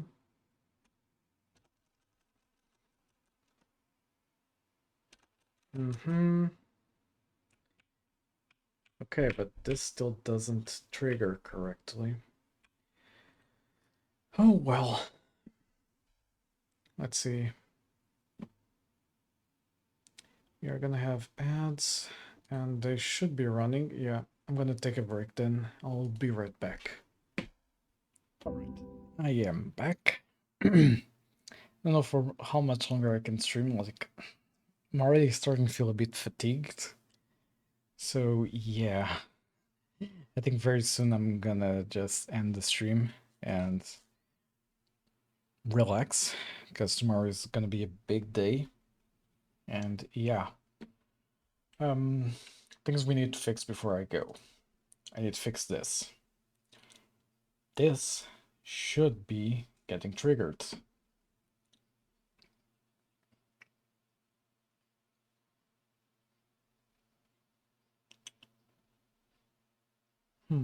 What did I change here to make this not work?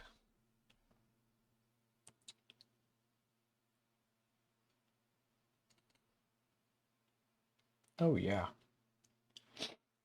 Event triggered. Yeah. If locked, player in area and not event triggered, you're gonna trigger the event. And then you're gonna say event triggered equal true.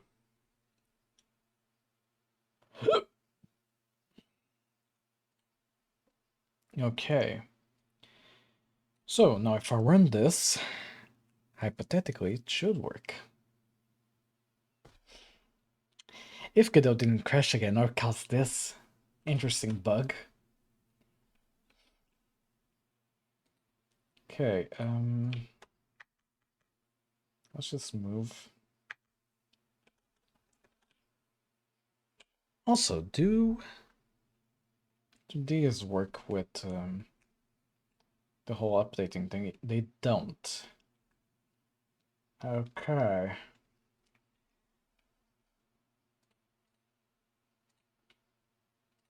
Okay, now it closed by itself. Whatever. Okay, you.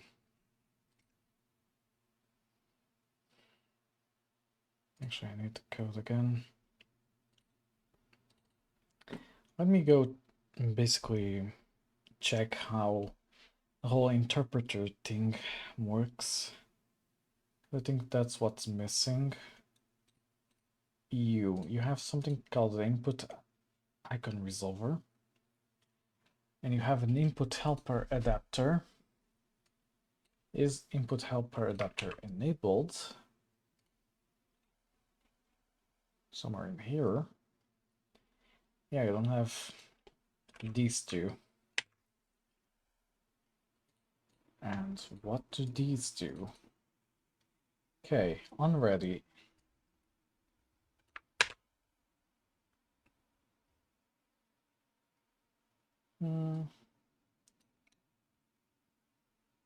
Get property list. You.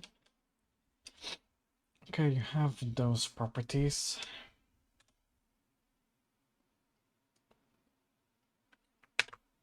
Okay, I'm also gonna end them here.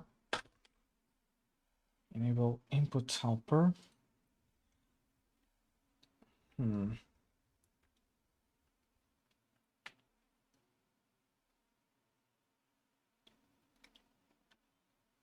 Okay, then you have,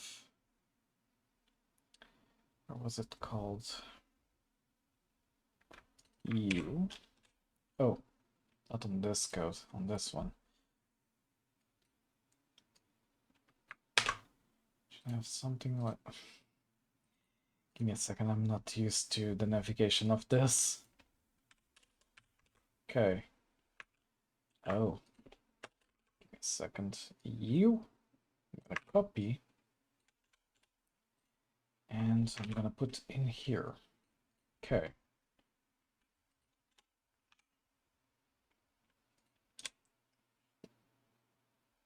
Action name not declared in the current scope.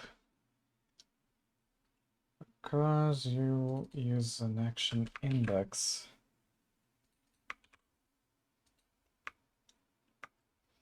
And the update texture should be render raw from...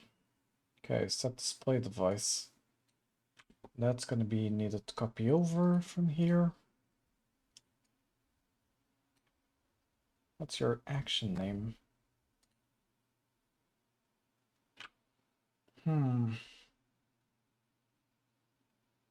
Okay. Also gonna need to copy this over then. Maybe all of this.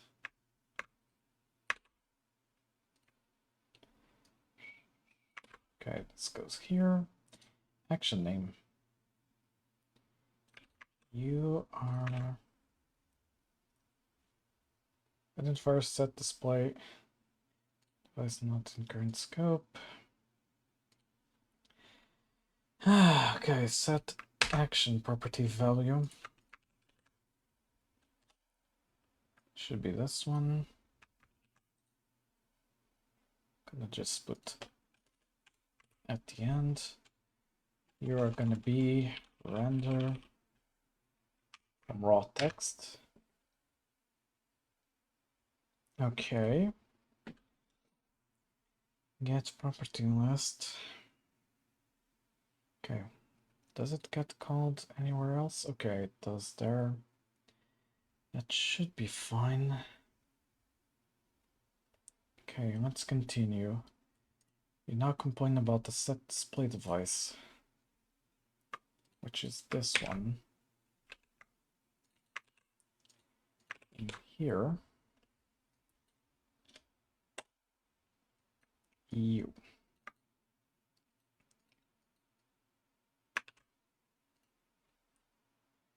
Okay, I'm gonna add you at the bottom. And in here, it's this.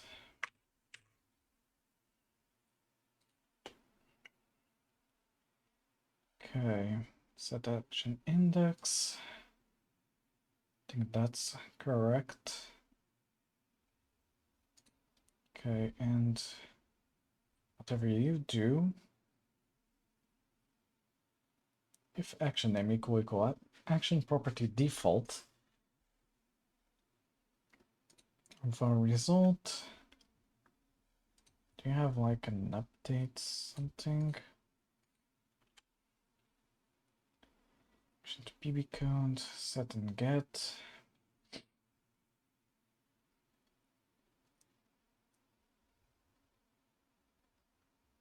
Okay, where would I be changing the action name?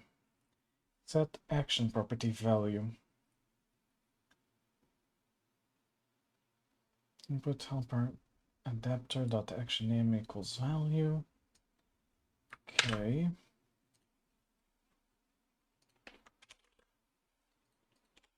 Oops. And in here, where do you call this? Here. Okay. Oh, then I might have already copied the code. Yeah, it's already there. Okay.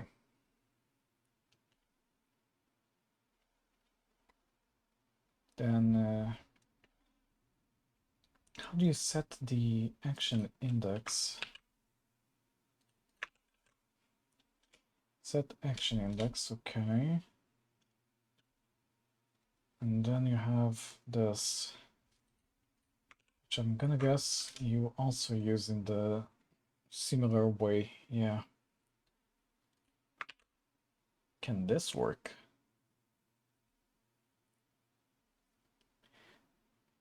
Like, cause I'm not sure right now.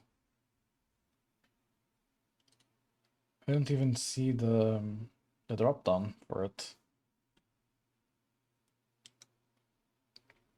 Show action name. Did I update it correctly? Or do I need to reassign it?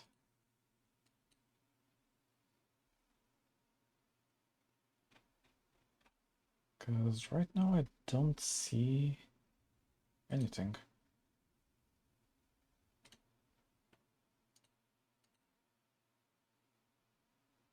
Okay. I go here. say Xbox, Switch, PlayStation, generic.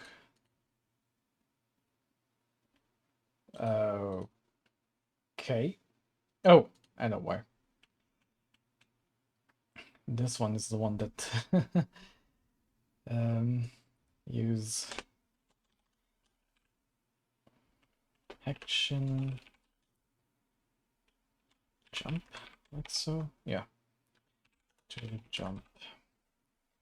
If I say Xbox, it shows the A, Switch is the B. PlayStation doesn't have one, apparently, and generic is that one. Okay. For PlayStation, I might need to draw like very specific icons because, funny enough, PlayStation has trademarked their icons, so yeah, bit complicated to sometimes use the input icons for their stuff. Oh, this is gonna be complicated.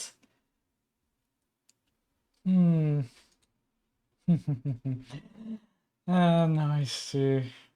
Yeah. I mean, it should be fine. Does it work like this, or did I just then goof even more on the code? Let's see. Okay, it does work. Huh. My code actually worked. Well, half Copilot's code, half mine. Copied over from somewhere else. But yeah, now the jump buttons kinda update themselves. Huh. Look at that. Just to show, I'm gonna press the right arrow on my keyboard and it shows the spacebar. I move around like this, and now it uses the A to jump. You guys think I should like maybe do a pull request to the guy that's running the add-on to say, hey, I worked on something for a rich text label that basically can display the icons. Take a look, see if it's something you'd like to implement into the add-on, because it might be useful for people that want to display text with the icons. Because yeah, now, for example, in the messages from the dialog system, I can display the icons as well. I just need to map them. Holy, this is amazing. I mean, it's not perfect, but it's there. I can say something like, let me see. Because something that's irking me a bit is that I can't adjust the size of the icons correctly. So they seem smaller than the text itself, and that kind of throws it off a bit. So I'm gonna say var icon size is an int. Let's say by default it's 32. If I'm correct on the BB code, let's see. I can close this now. Godot BB code size image size. Yeah. BB code in rich text labels. Image size percent of width. Okay, I can just say size. Just that? Is it just saying the size on the equals? So if I do this, and then... Okay, you sure are annoying. You know that. Okay, now it works. Plus plus. and icon size string and int for plus operators str on this. Okay. Hypothetically, if I build, I should now see a thing for the size. I don't. And why is that?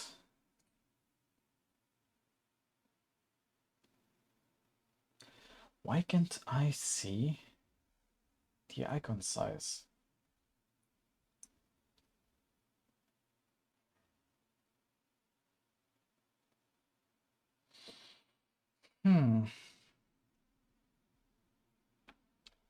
I should not need to declare anything else. Okay, just need to update that. Let's say 48 and 48. See how that looks. Let me just do some things. Oh yeah, I can do another thing. Before I do that, just so I don't have to constantly refresh this, I'm gonna do the same thing because I want to render as soon as I update the icon size. So for example, this, if I now set, okay, 48 is a bit too big, 32. 32 looks a bit better. 36, slightly there. Okay, so both of them are gonna have 36. Hypothetically now, it should be better looking, I think.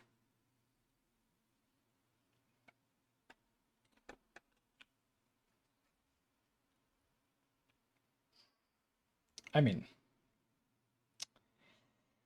the intention is there. But yeah, 32. 32 is better. So, what I'm seeing is the size doesn't get automatically updated with the font size. So, that means I have to always edit the icon size itself. Sorry. That was me slapping my neck because I felt something and thought it could be a bug or a fly or something. Beats me. Either I swatted something or I was just having a ghost feeling of sorts. Oh well. Whatever it is, it's gone. Okay, that looks a lot better. Although, now it seems like there's a lot of space in between them. Oh, for God's sake, why do I keep feeling something on my neck?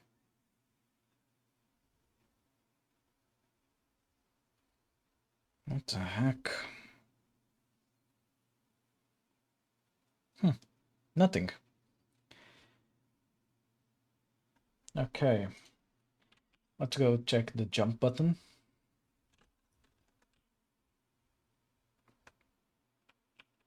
Yeah, that seems normal. Let me grab the... Give me a second. Okay. Yeah, that looks great. I did something. So yeah, we now have this working. So, okay, what's going on with the back of my neck?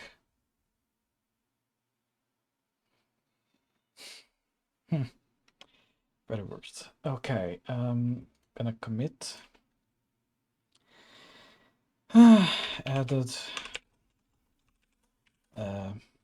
input icon rich text label class for handling rendering of input icons inside of rich text label. Commit all and push.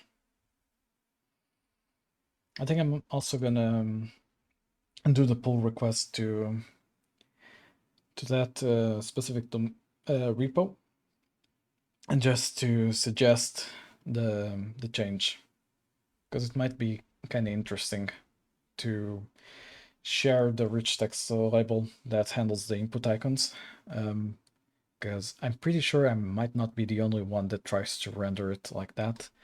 Let me see on the YouTube side. Hey, Short Verve. How dare you? How dare you? Ah, for God's sake. But yeah, I don't know what else to do. Because, yeah, I'm starting to feel energetic again, but I think I've done a lot of things to code Tulip. I've finished the code editor UI, supposedly. There's some parts that still need to be, how should I say it? They still need to be a bit sharpened, per se, because the selection UI doesn't look good on the code selection or the code object selection, because it doesn't show like a cursor, per se. What else? We basically did the input buttons. Oh yeah, Luxio, look at this. So, I'm gonna start the playthrough with the keyboard and my mouse. So, what you're gonna see is, look at that. We have the keyboard icons over there. And then, if I, for example, use the Gamepad, okay, it now shows like that, but I'll update it to look a bit better. And switch back to keyboard, it switches automatically. Sorry, it's gone. What happened? I played around with showing input icons correctly mapped in here. Look at that. It updates as soon as I use a different input method. So right now I'm using the gamepad. If I go here, look at that. Use A to jump, use space to jump. It automatically updates like that, which is amazing. Although I am using an add-on made by someone else, but I improved it by using an InputIconRichTextLabel, because they didn't have a way to use rich text labels with their system. So essentially, with the help of Copilot, I built this new, basically this new type of rich text label, which now handles correctly the update functionality and the rendering of the icons. Amazing, right? Yeah. Let me see, what time is it? Okay. Okay, just some updates, and it's almost 7 p.m. right now.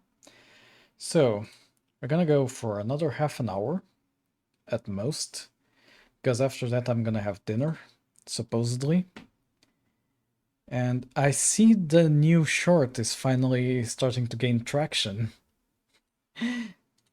Give me a second while I basically take a look at it, because I only now noticed the update on how it was going. Okay. But yeah, we did a lot of work. Leo, will we ever see another gaming stream? Maybe. How about this? After dinner, let me do a gaming stream.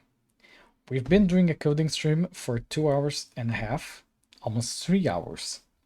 I'm gonna take dinner in a short bit, maybe 7:20 p.m. my time, and after that, let's do some gaming, because it's been a while, and I kind of need to do content for, what's it called? I kind of need to do the content for the studio that runs Fairy Fencer. Although I might not do Fairy Fencer today, I'm gonna see what games we have. And yeah, because I do have a big library of games. Maybe I'll. Okay, I was going to suggest I could do Nintendo Switch Sports on the stream, but my setup isn't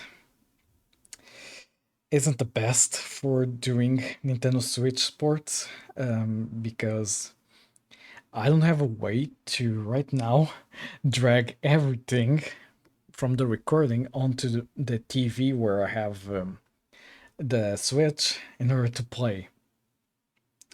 Unless we could do a test run. I would love to see you do some friend swap with Tibbs and your other friends. Maybe eventually, yeah. I need to plan a collab for that, but sure. Could work. There's a game that I'm interested in, which is, I think it's called I Know a Guy. Let me go here. Not library, store. I Know a Guy. I Know a Guy, Shady Life Simulator. This one. I'm gonna show you guys a trailer. Give me a second. Let me see. I'm gonna open this in the browser because I already have the sound system set up for it. Okay. You guys are gonna hear this. Also, let me turn off the music for me. Okay. This is I Know a Guy.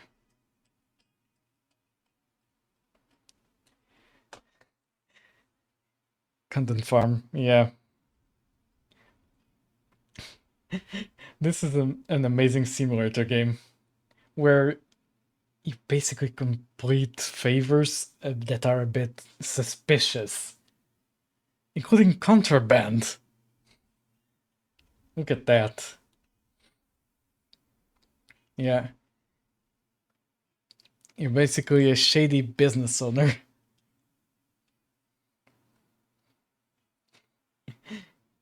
When I saw this on Instagram, yeah, I got interested immediately. I Know a Guy coming April 1st. Should have a demo, I think. Okay, it doesn't. Huh. But yeah, this is one of the games I'd be interested in playing, even as single player. Because I think I can play single player. But yeah. This has been fun. Let me see, pull requests. What does this have? Okay, it's not this one. Should be Godot input icons, this one. Has some issues. Test on Linux and Mac. We rely on the following snippet: var key name string os.get keycode string input event physical keycode to lower. And this might have issues on certain platforms. Let's double check that it doesn't. Okay. Should be fine. I'll run tests eventually with Linux code. So yeah, what I'm gonna do is, okay, this has been updated last year.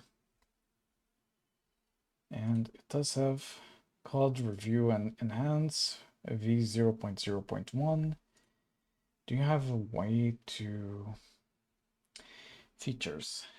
Remap input demo, Godot input helper, installation, how to use, using input helper integration, documentation, contributing. Thanks for your interest in contributing. Please follow the guidelines to keep the project consistent and maintainable in the long term.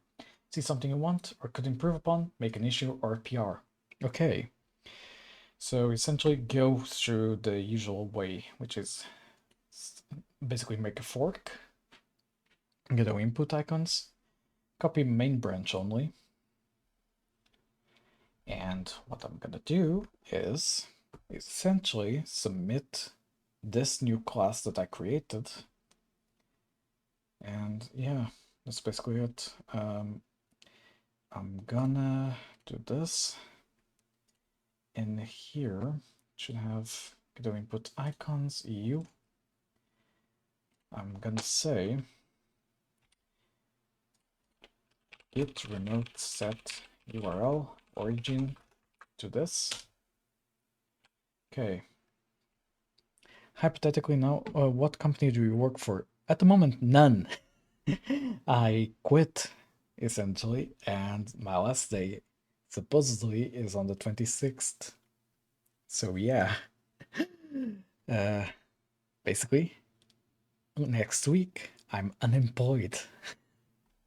So yeah. But yeah, I'm gonna have interviews tomorrow, so that's gonna be good. Hopefully, in the next few days I might know something really good, but no pressure. Okay, let me go here.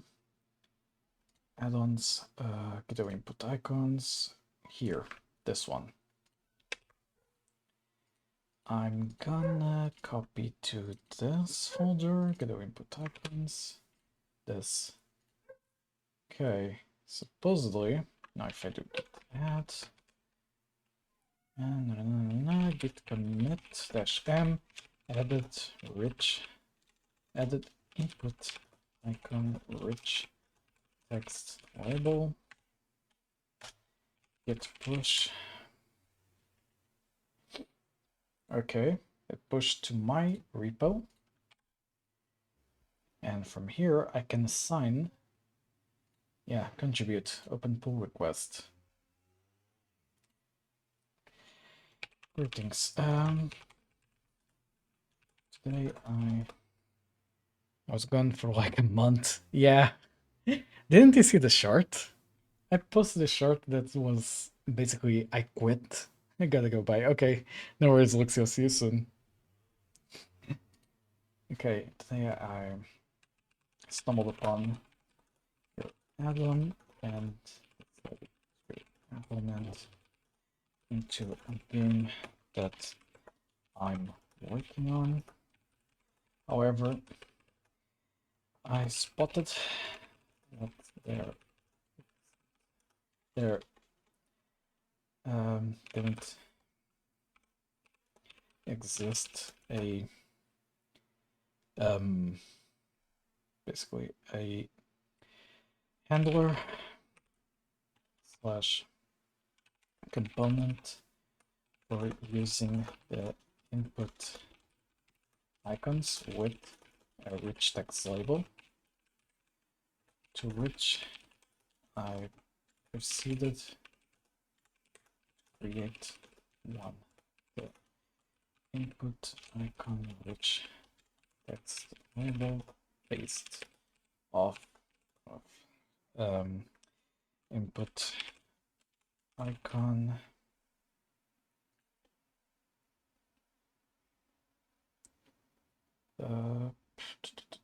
texture rect.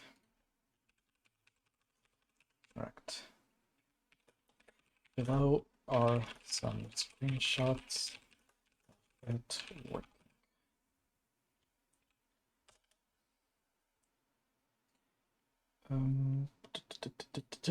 This one. Oops. Okay, I'm looking at the jump panel. Like so. There's an image. There's another Xbox. Oops. I'm doing something that I shouldn't, I think. Okay. So.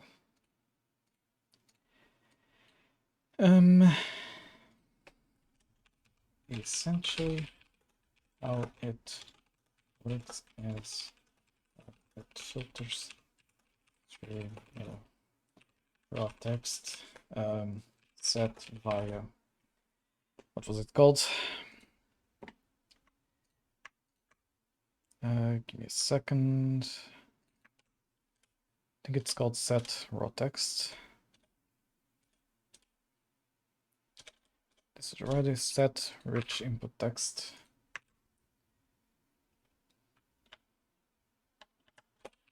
Set rich input text.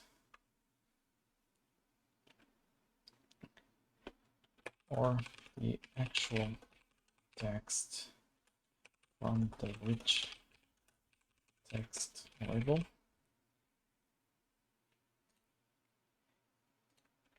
and replaces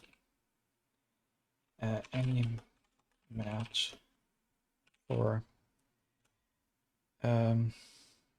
specified token prefix followed by the action name followed by the suffix and obtains the associated input icon.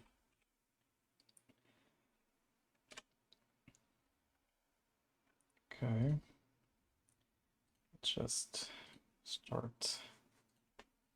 Should create the input but it's on below which text label, however.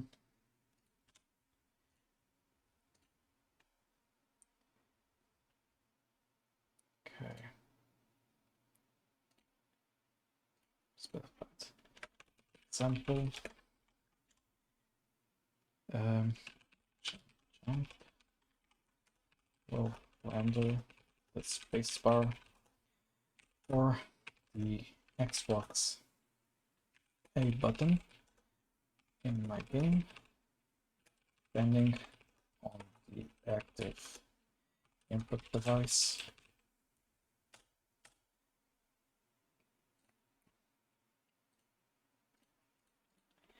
Hope this helps other devs that want to implement a solution like mine.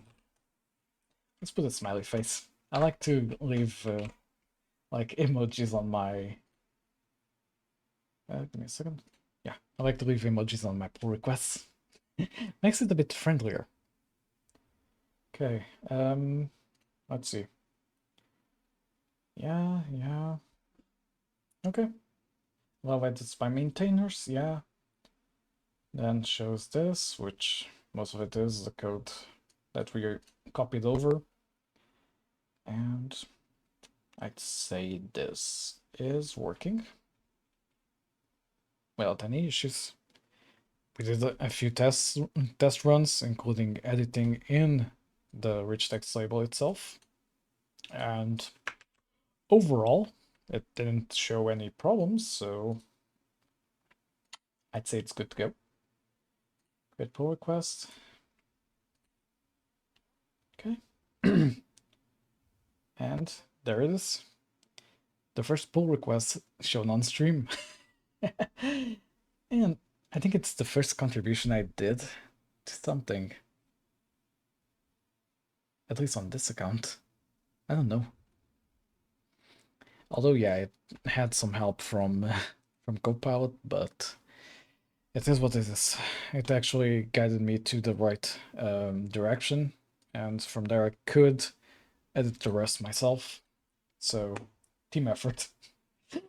But yeah. Okay, and essentially that's it. I don't know if it's time to go eat dinner. I don't think so. Let me see, because I have a notification from YouTube.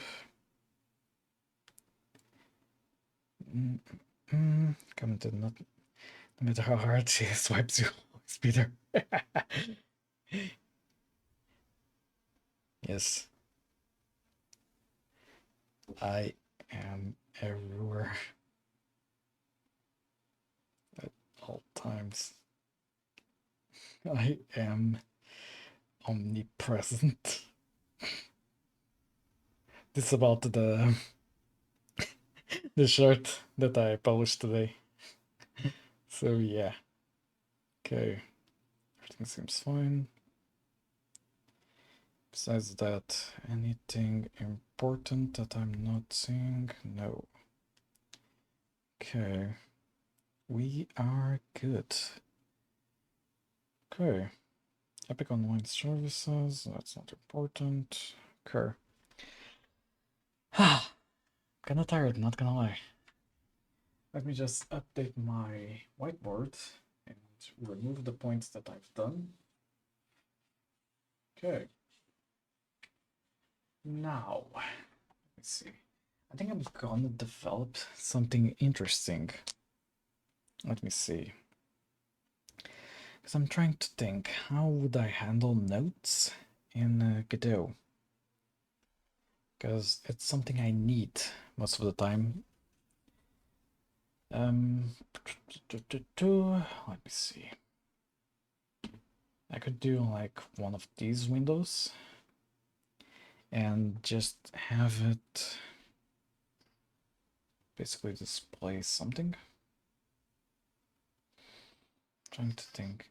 Also, what the heck am I hearing?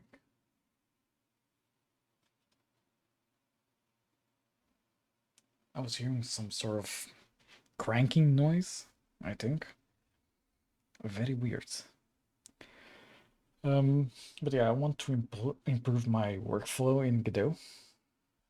So I was thinking we could build an inspector window in here that would handle note-taking. Because, yeah, for example, what I just did with Godot, with the whole tool attribute, I could have just written down somewhere and have it accessible. So yeah, I think I'm gonna do that. Add-ons, folder, note-taking. Let me see, you are the dialogue editor. Let me copy over some stuff. Okay, you. Note-taking. I'm gonna create a new text file. You're gonna be named plugin.cfg, like so. Your name's gonna be notes. Doc editor for development notes, something like that. Notes plugin.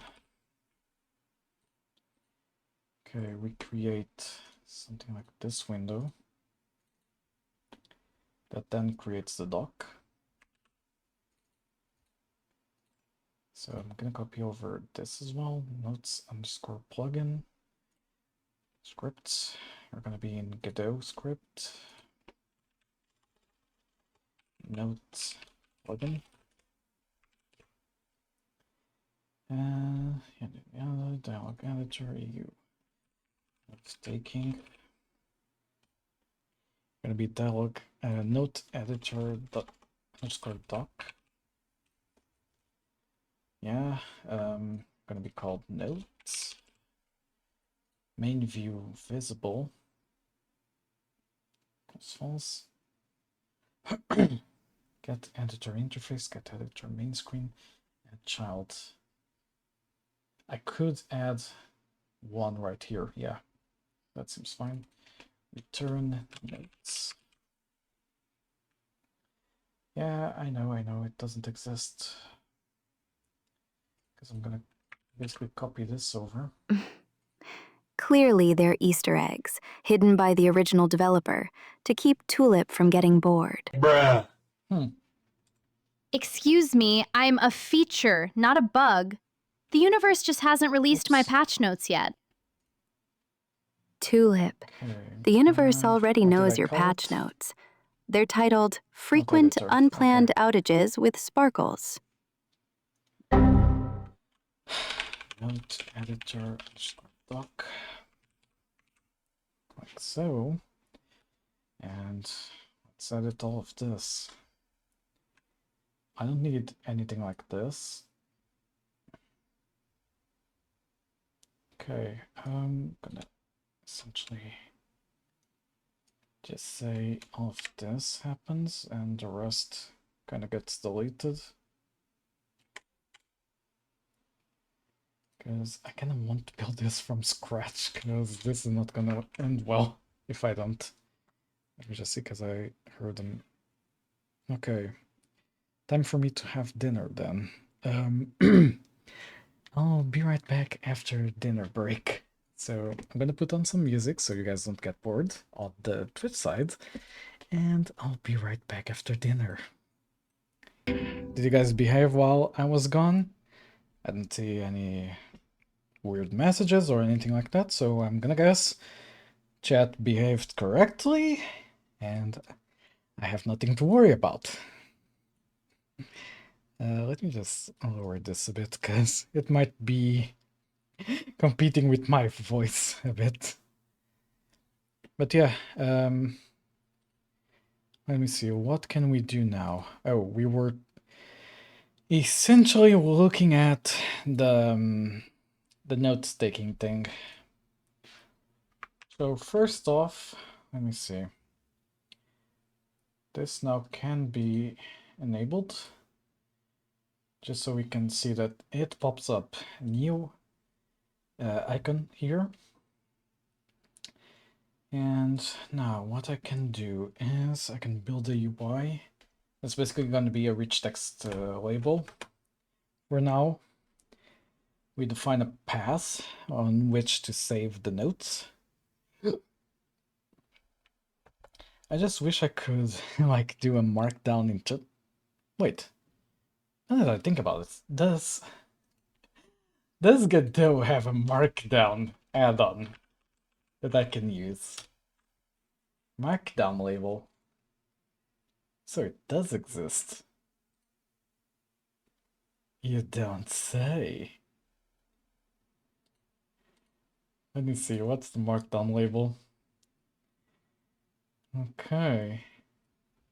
But you can't exactly... I mean, I could switch between editing and not editing. Also, let me check that the live stream is still... Okay, live stream is still working. Just checking. I was a bit worried there. Okay, can do it like this. Also, I think I have to replace my HDMI cable on my main screen, because I'm seeing like tiny red dots. That's not good. That's not good at all. I need to put a DisplayPort cable. Because yeah, the cable isn't that well. I tinkered around with the cable a bit, and now it's not showing the red dots anymore. It's only on my side because it's on the monitor, not on the actual screen that you're seeing. So yeah, I just tinkered with the HDMI cable. It appears fine now, but it seems to me that the HDMI cable might be dying out, and I need to replace it. Let's see. So, hypothetically, I could do a switch between editing and reading. Because, yeah, I do like using Markdown. So, I'm gonna install the plugin. Assetlib Markdown. Markdown label, Markdown book. What's Markdown book? Oh! This is what I was trying to implement. This add-on lets you write custom documentation and view it in Godot. This add-on requires the Markdown label add-on to work. Okay, so essentially I was going to try to invent the wheel while it already exists. Okay. Install. Install. Okay. So hypothetically I can delete that one because they created exactly what I was looking for. Here it is, the docs. Oh, okay. Set the path of documentation folder in the advanced project settings and restart the plugin. Okay, let's create a documentation folder. And let's set document.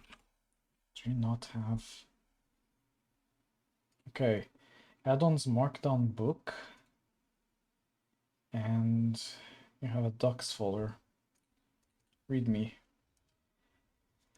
Download the add-on, copy the add-ons folder, download the add-on Markdown label, enable both add-ons, reload the project if needed. You will see a new button alongside the Asset Tulip button.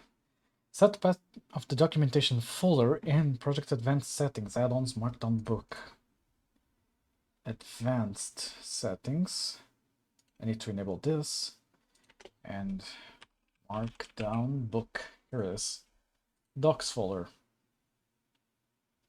Oh, it already created a docs folder. I don't need the documentation folder. Oh wait, no, that actually is the that's for another thing. That docs folder is for the site itself. And that's where the site is located. Yeah, if you see, this is what you can see on the website itself. Yeah, I have the privacy policy here. Oh yeah, no, never mind. I was trying to make sense with it, but I know why. Okay, so now I just need to reload the Markdown book. And yeah, we should now see this. Can I create? Nope, that's not it. I want to create files. So far, it doesn't have that. So, I'm gonna write here, create new text file, notes.md. And now I can edit it here, supposedly.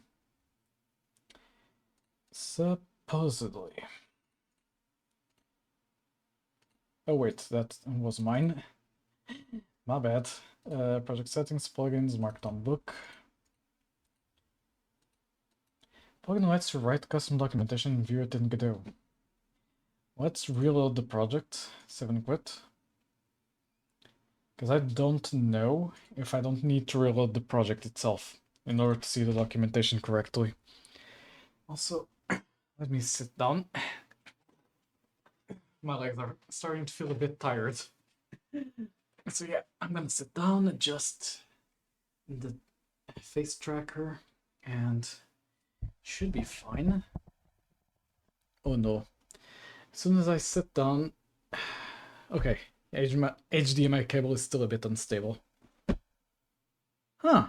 Any movement I do on the table seems to be triggering something in the cable. Yeah, the cable is busted. Okay, now I barely touch the table. I need to switch around the cables and everything, get an actual DisplayPort cable, and yeah, fix the issue, because I'm starting to see a big issue with this. Okay, what I tried to do didn't work. So I'm gonna take away the Markdown label and Markdown book because they don't seem to be working correctly. And I'm gonna just write it myself.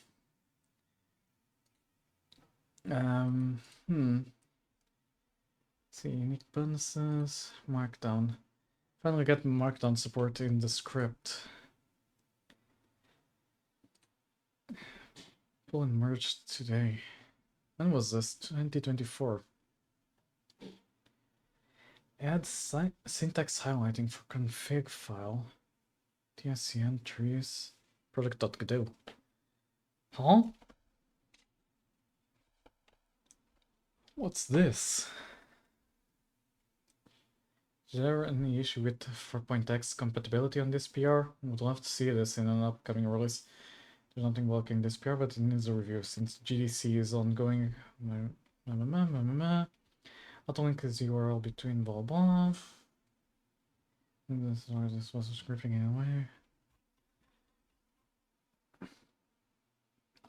Follow up to add support for editing manual tutorial. Describe the project you are working on. A dungeon crawler with a dolphin character. Describe the problem. I'm having to switch between Godot and a text editor a lot. Describe the feature enhancement and how it helps to overcome the problem or limitation. Rather than having to switch to another program to view and edit text documentation, it would be great to be able to edit and view documentation directly in Godot. Describe how your proposal will work. This proposal is meant for higher level documentation. Low level code documentation is a separate concern. To edit documentation, I imagine this would be almost identical to the script editor, just with different highlighting. I mostly use Markdown for documentation. Here's an example. Okay.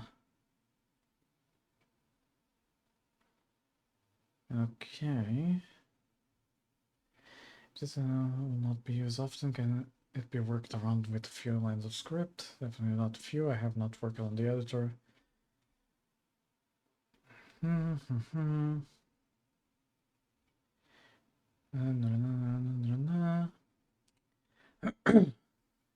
So, essentially, if I understood this correctly, you basically just put syntax highlighting. You don't put the actual rendering of Markdown, from what I'm seeing.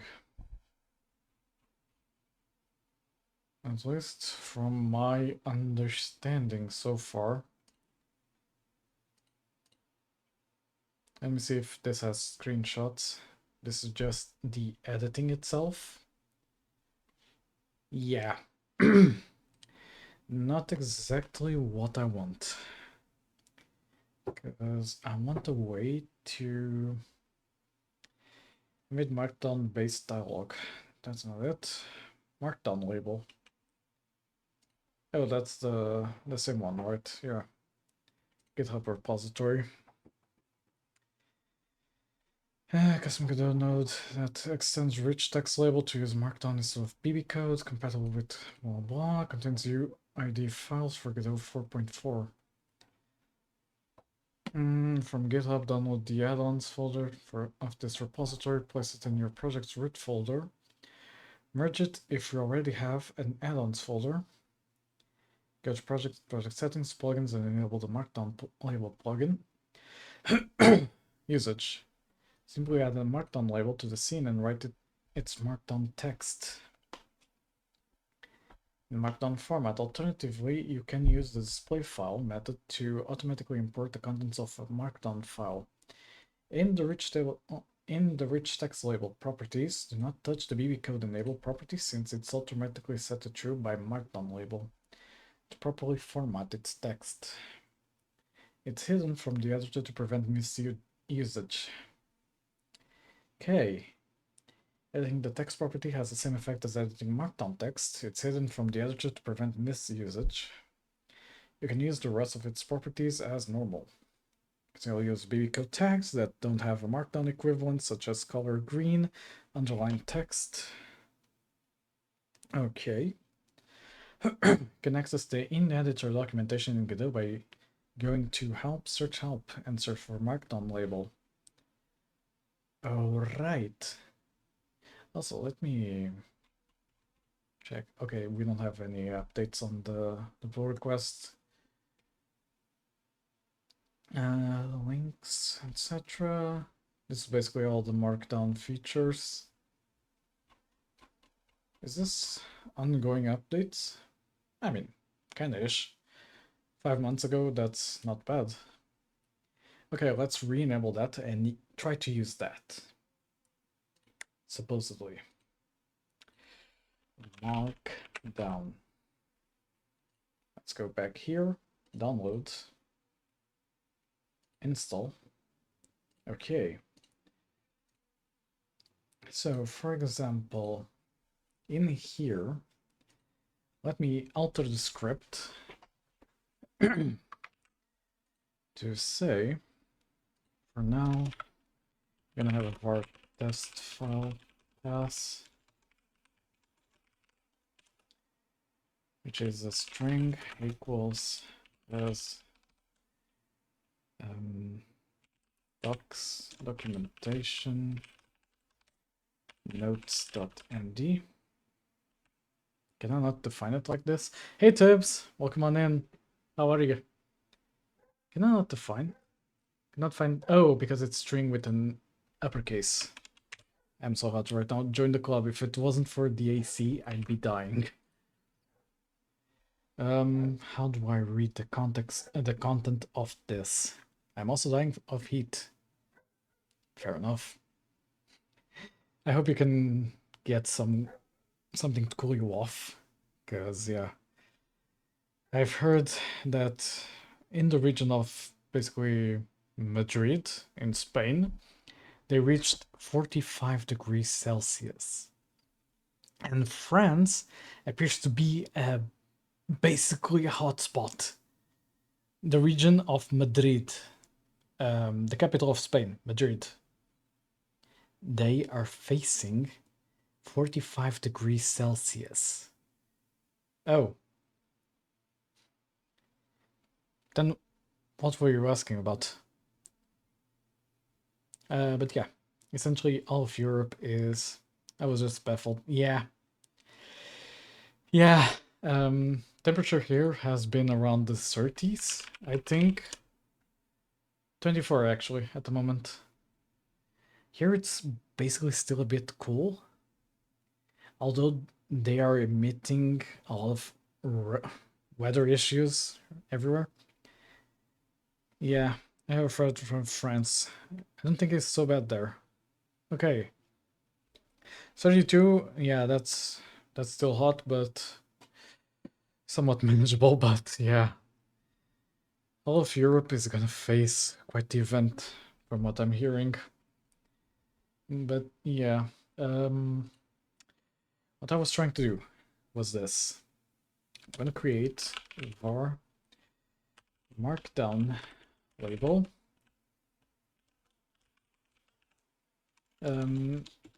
Equals or dot equals Markdown label dot new. Okay, Markdown label dot size flags horizontal equals expand fill. Wait, you are VBox containers, so yeah, you might want the vertical. Let's see, add control. Is it that child? Okay, Markdown label. Like so. I might just pass away this. Yikes. I hope you can get somewhere cool to lay low while this heat is going on. Because, yeah, it's not good out there. Trust me. If it wasn't this air conditioner, I'd be dying. Because besides the heat, I have two computers at my legs. One is on the tower PC that I use to stream. The other is the server. And let's say that it can get hot in here if there's no air circulating. So yeah.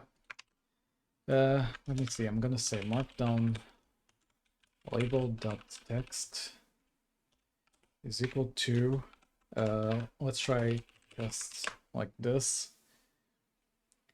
Just see if it renders something. Oh. Let's render it like that, and yeah, it worked. Okay, we have something. I'm gonna say, what can I do? What can I do? So I'm gonna go here. Now that I know that this works, I don't think I am going to get that toaster. I think you still can. How many hours do you have left on the toaster? Because I've put the event until Sunday, I think.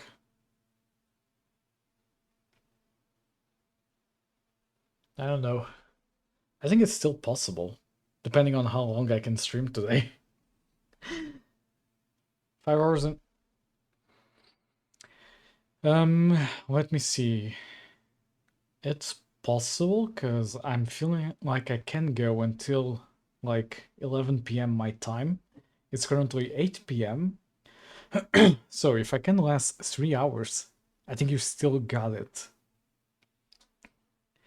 So yeah, when is the event ending? I'm not sure, but I think it's on the 28th.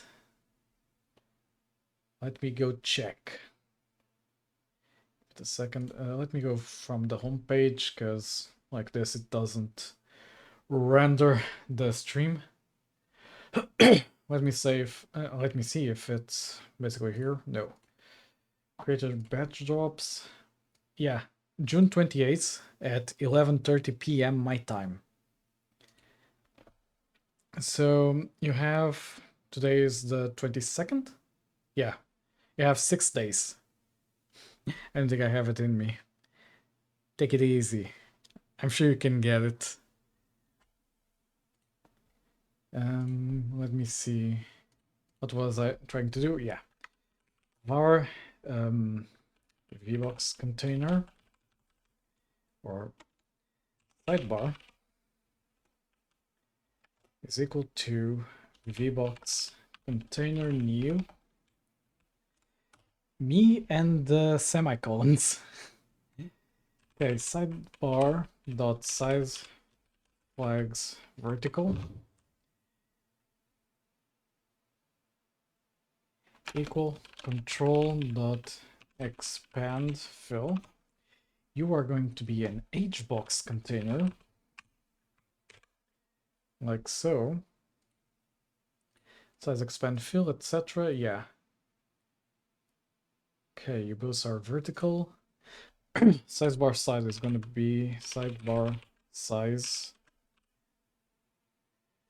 What is a size flag? It's a vector. Okay. It's going to be equal to...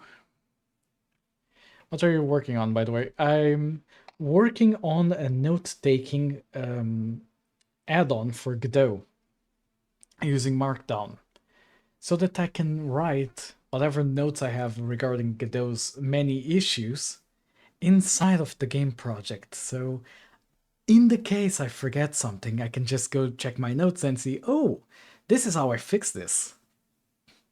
Yeah, because I have the attention span and memory span of a dolphin or a goldfish.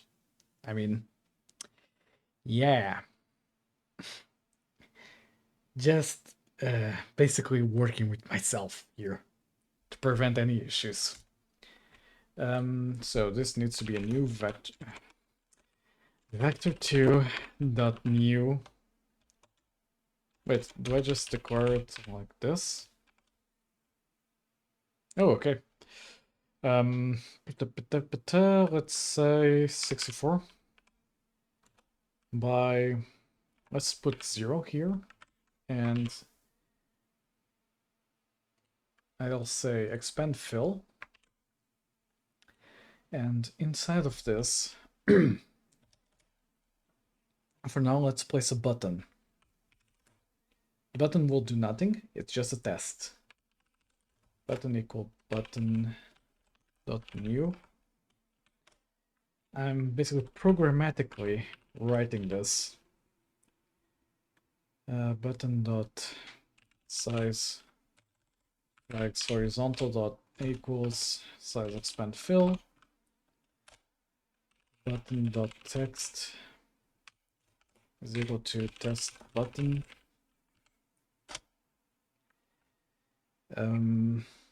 You are going to be, yeah, you're vertical, and you're gonna be Markdown label dot size flags horizontal. You're gonna be expand fill as well. You're gonna fill the remaining space that's available, and with this I can actually give you a functionality. So I'm gonna go here, create this button, and say add it to the sidebar dot add child button. Button dot add listener. No. On click grab, click, focus, focus, click. Nope. Let me see if here I have something. Click. I'm pretty sure I have buttons in here. Yeah, I do. Press connect. Okay, that's it. .press.connect and how was it? Okay, show create prompt. So pointing towards a function. Okay. I'm just gonna say it like this. Oops. Gonna create a new function. That's basically test button press. Like so. It's gonna say Markdown label, you need to be outside.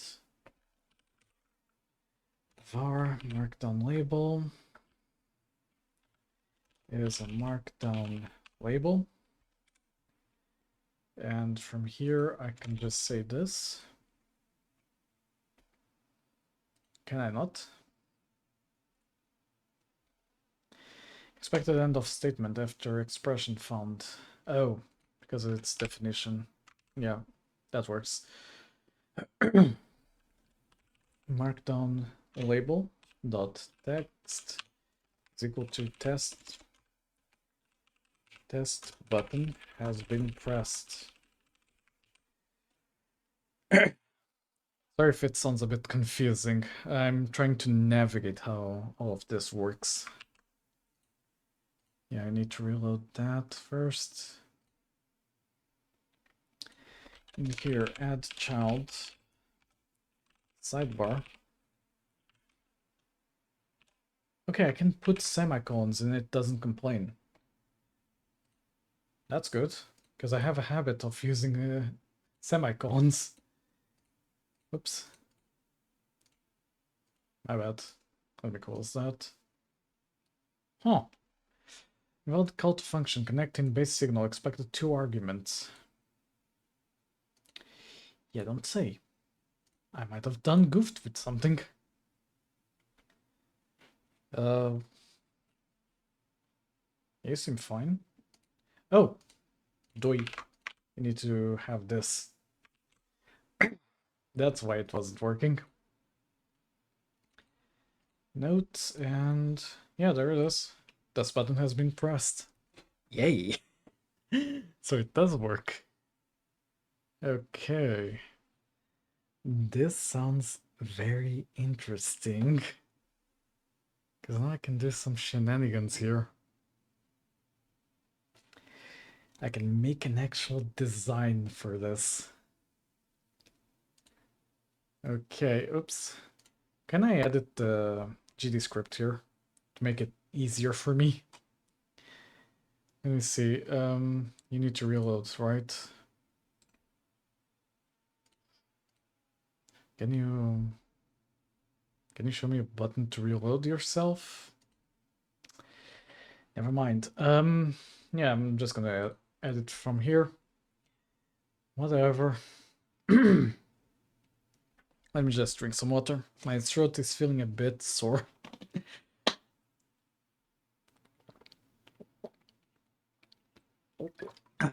Not actually sore.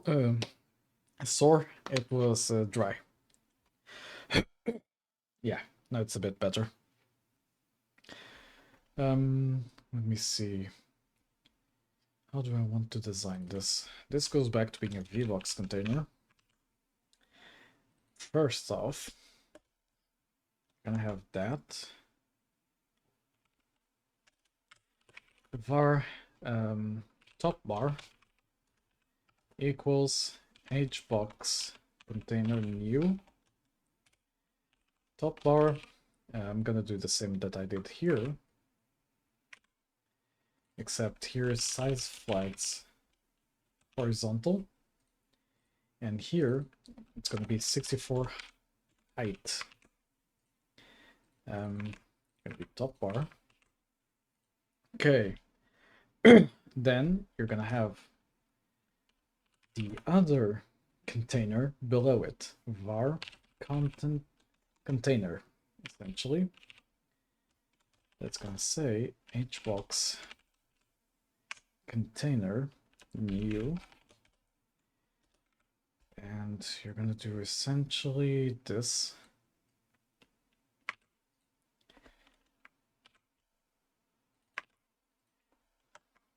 Container dot.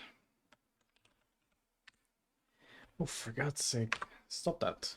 Okay. Then essentially these two are going to be container.addChild,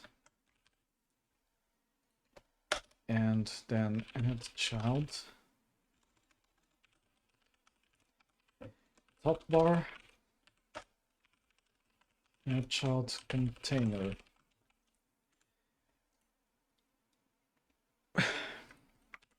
Okay, something like that. Let's just take a look at how it essentially looks.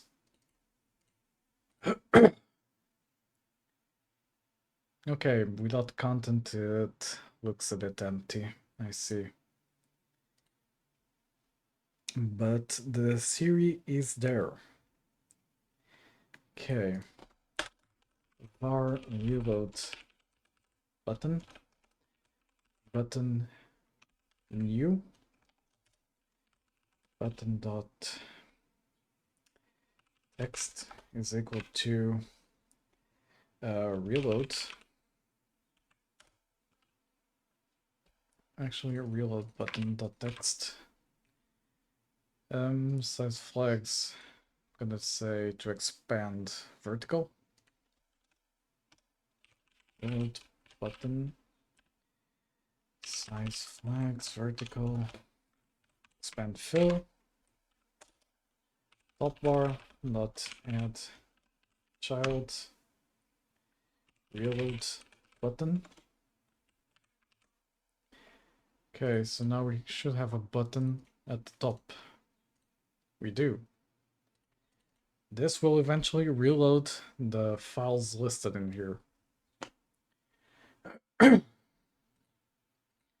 Which might be the next part of the code that I'm going to do. I'm gonna call you reload files. Oh, actually, my bad. I'm gonna copy over to this. Oh, for God's sake. Reload files. And while I'm at it, let me do it like this, because the whole snake case thing is creeping me out. I'm not used to it. Oops, not here. In here. Okay, so the file path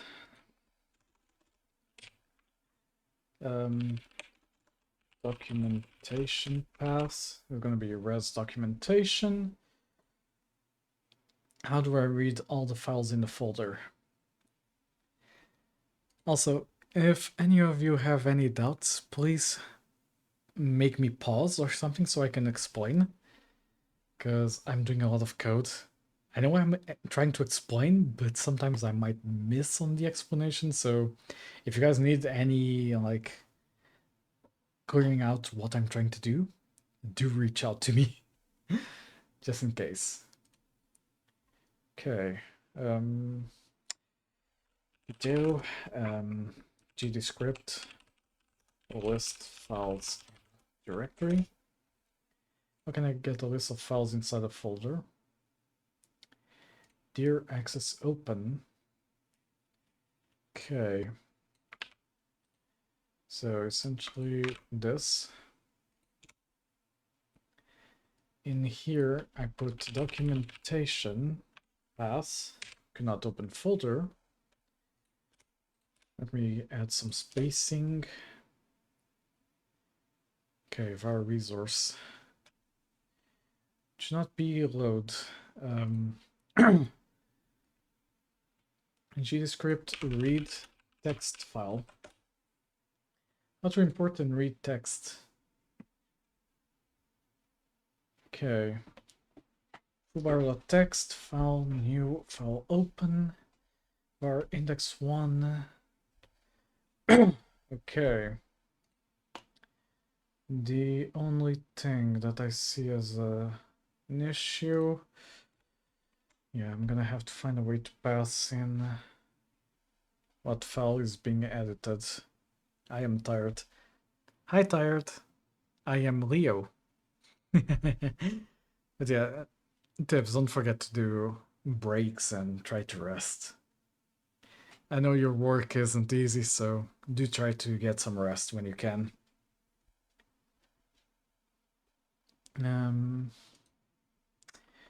Var sidebar vbox container, because I need to edit the items in the sidebar. My work? You mean the fast food place, yeah? Execute Leo. Holy, why me? Why do you try to execute me? What did I do? I'm a saint. Let me see. Because of the height. Okay, fair. I'll allow it. You have to admit it was a good one. Let me see. Sidebar dot get children.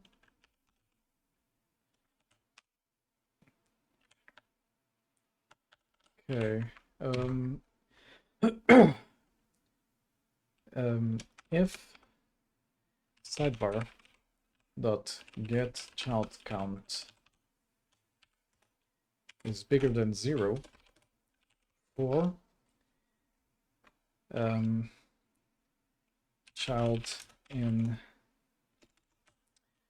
child transform or child in sidebar let's get children. Me and the whole using brackets. This. Okay. Child.q3. Does that work? Okay, what does the get children return me? A node. Okay.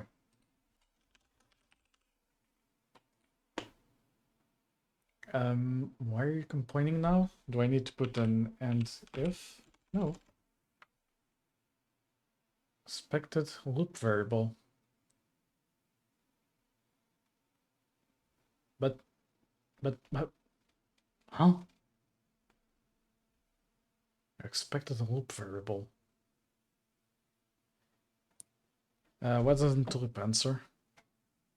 She didn't? Did they break while I wasn't looking? I think I downloaded the wrong thing. What is a tar file? Tar file is basically a compressed folder, basically like a zip file. And what did you try to download?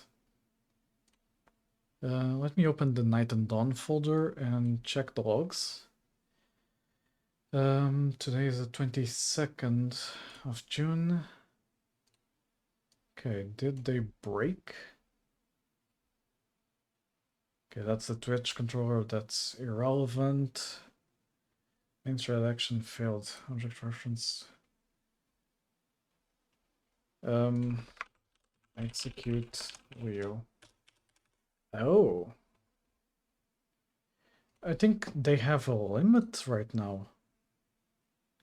Okay, let me stop this. Hey, state of mind. I'm from Portugal. Welcome on in.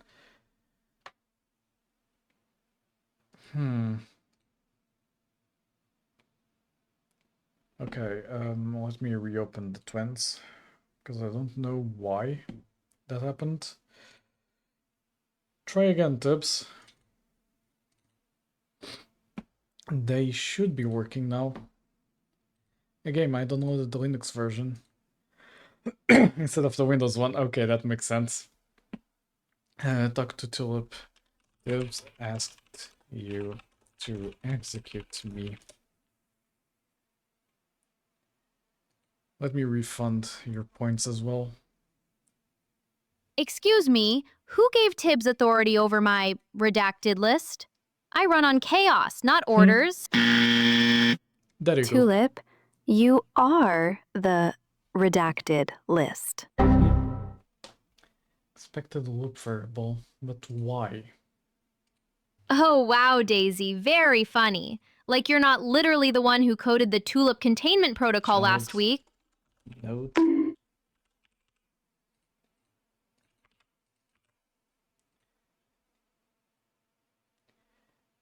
Okay, either I'm going crazy or is it because of this?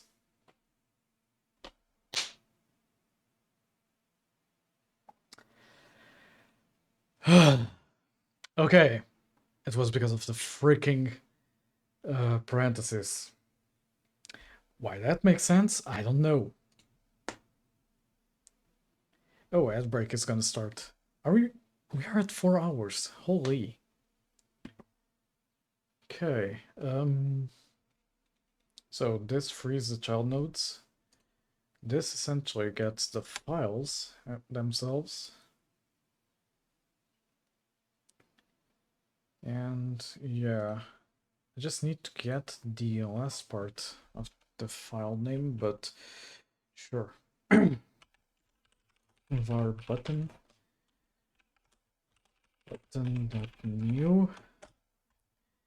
You are gonna basically grab this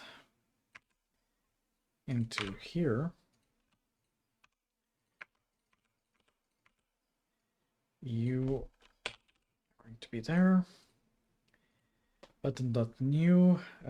Here it's size flags dot underscore horizontal. And you are gonna be press button, press file button, file.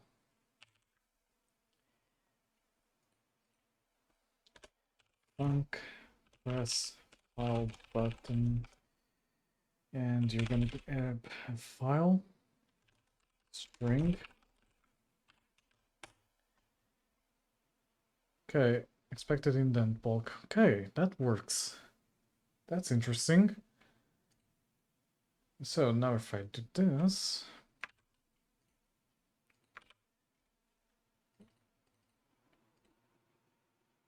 okay, identifier file not found in the chord scope.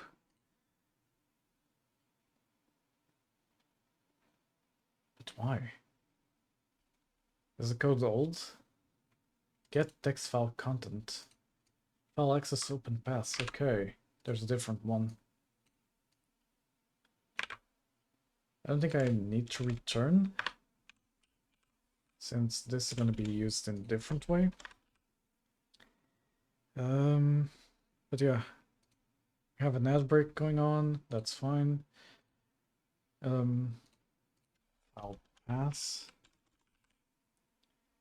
Okay, and this is using the same style I use. Okay, is this gonna work? If this works, it's gonna be amazing. Markdown label.text equals content. And then sidebar dot add child button. Okay, let's create a few of these. And when you reload file, var first file, just gonna do this and say this is gonna be a string. It's gonna be empty.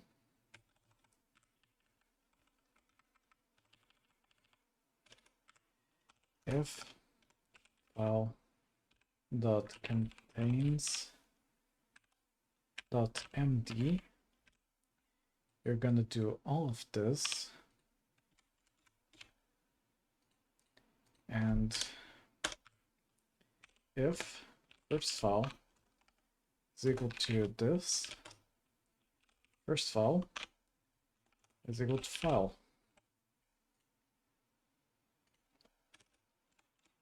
if first file not equal to empty, you're gonna do press file button first file. If this works, it's gonna be stupid. But at the same time, I don't know, reload files. You're gonna be renamed build UI. Okay. Let's create another file. Text file. Notes_2.md. Test 2. Okay, right now you don't have anything. If I go here, re-enable that. Huh. Invalid type in function connect in basic one cannot convert argument 1 from nil to callable.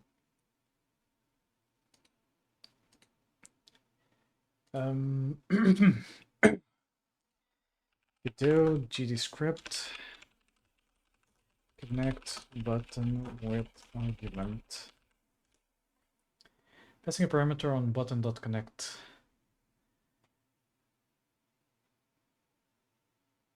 Pass an element.connect func itself. Ah, okay. I should pass it as a func. That makes sense.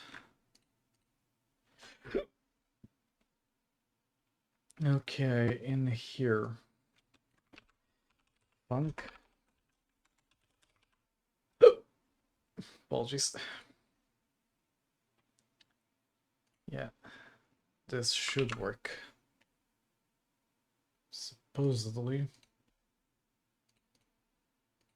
Okay, get as text in base null instance or null instance.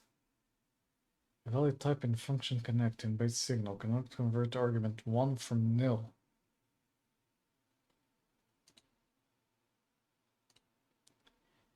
Okay, you're trying to connect the pressed. Don't do this. You call connect on the signal. D button press dot bind. Okay, you need a bind. Okay, let's see if that works. Bind file. Expecting closing. But you already have a closing. It's a period, not a... Yeah, my bad. Okay. Oh, it worked. Minus this. It just doesn't work with the get as text. Which is this. Okay, you're opening the file path. Let me do gd.print. Or is it just print? Okay, it's just print. Opening file plus file path. Okay, let me just see if it's checking correctly, but it should. Oh, now I know. I know why. The file path should be... Can I edit from here?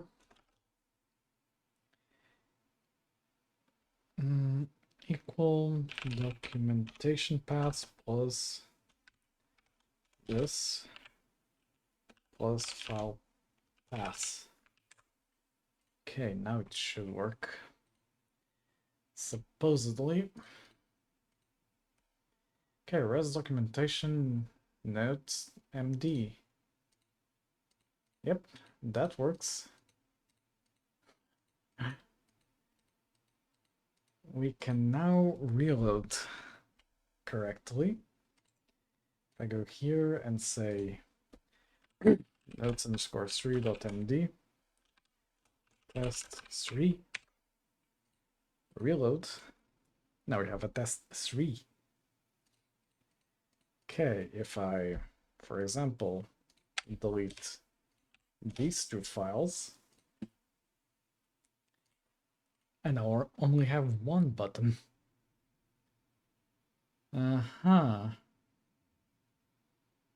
Okay, this opens up a lot of doors now. This is fun. Also, my HDMI cable really is dying on me. Okay, so now I should put the button to switch between reading and editing. Supposedly.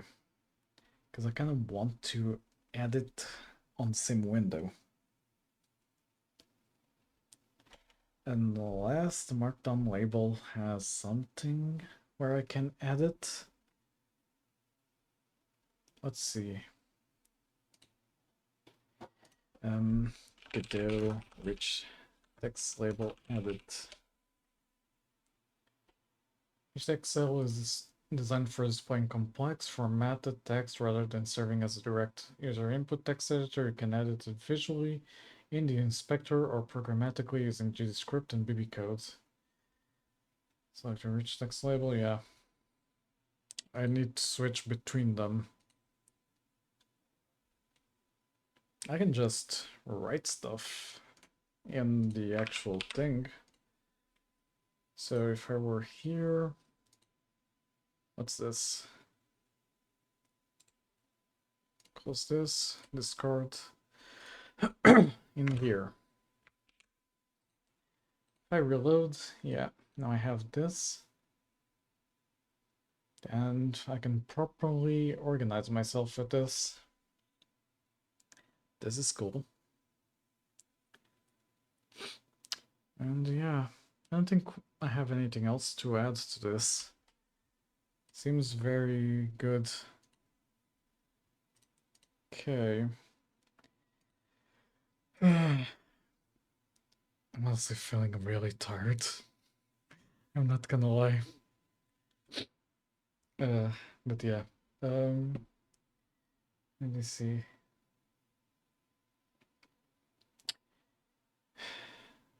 This for now can be like that. What else do I have to do? Right now I don't have much to do. By the way, Tibbs, you're there. I have something to show in Code Tulip. You weren't here to see this.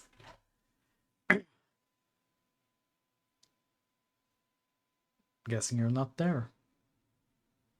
For shame. For shame. Also, let me try to do something. Can I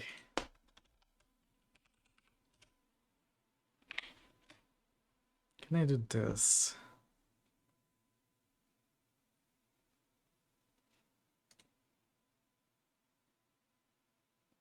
Should work, right? Ah, damn it. Reconnect PayPal. Okay. Shouldn't need reconnecting, but sure.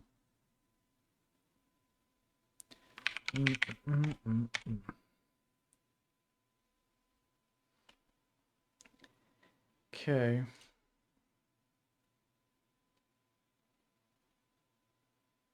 That's going. Okay, yeah. I'm gonna have to wait a bit to gift the sub, but I'm gonna try to go for the badge as well. The Tulip badge. Eventually. Tibbs, do you have any suggestions on what I can do now? Because I'm feeling really tired to code. It's been 4 hours, kinda, ish. 3 hours and 30, give or take. So yeah, kinda need to do other things. Otherwise, I might just raid someone. I don't know. Need to plan out these streams a bit better, so I don't like tire myself out immediately. Let me see. I see the new shirt is getting a lot of good feedback. Holy. Yeah. Okay. The new shirt was a success for something I edited in like an hour. I mean, recorded and edited in an hour. Golly. And on TikTok, it's also making rounds. Huh. That's amazing. Apologies. I see Tibbs is not around, so I think I'm gonna just take a rest.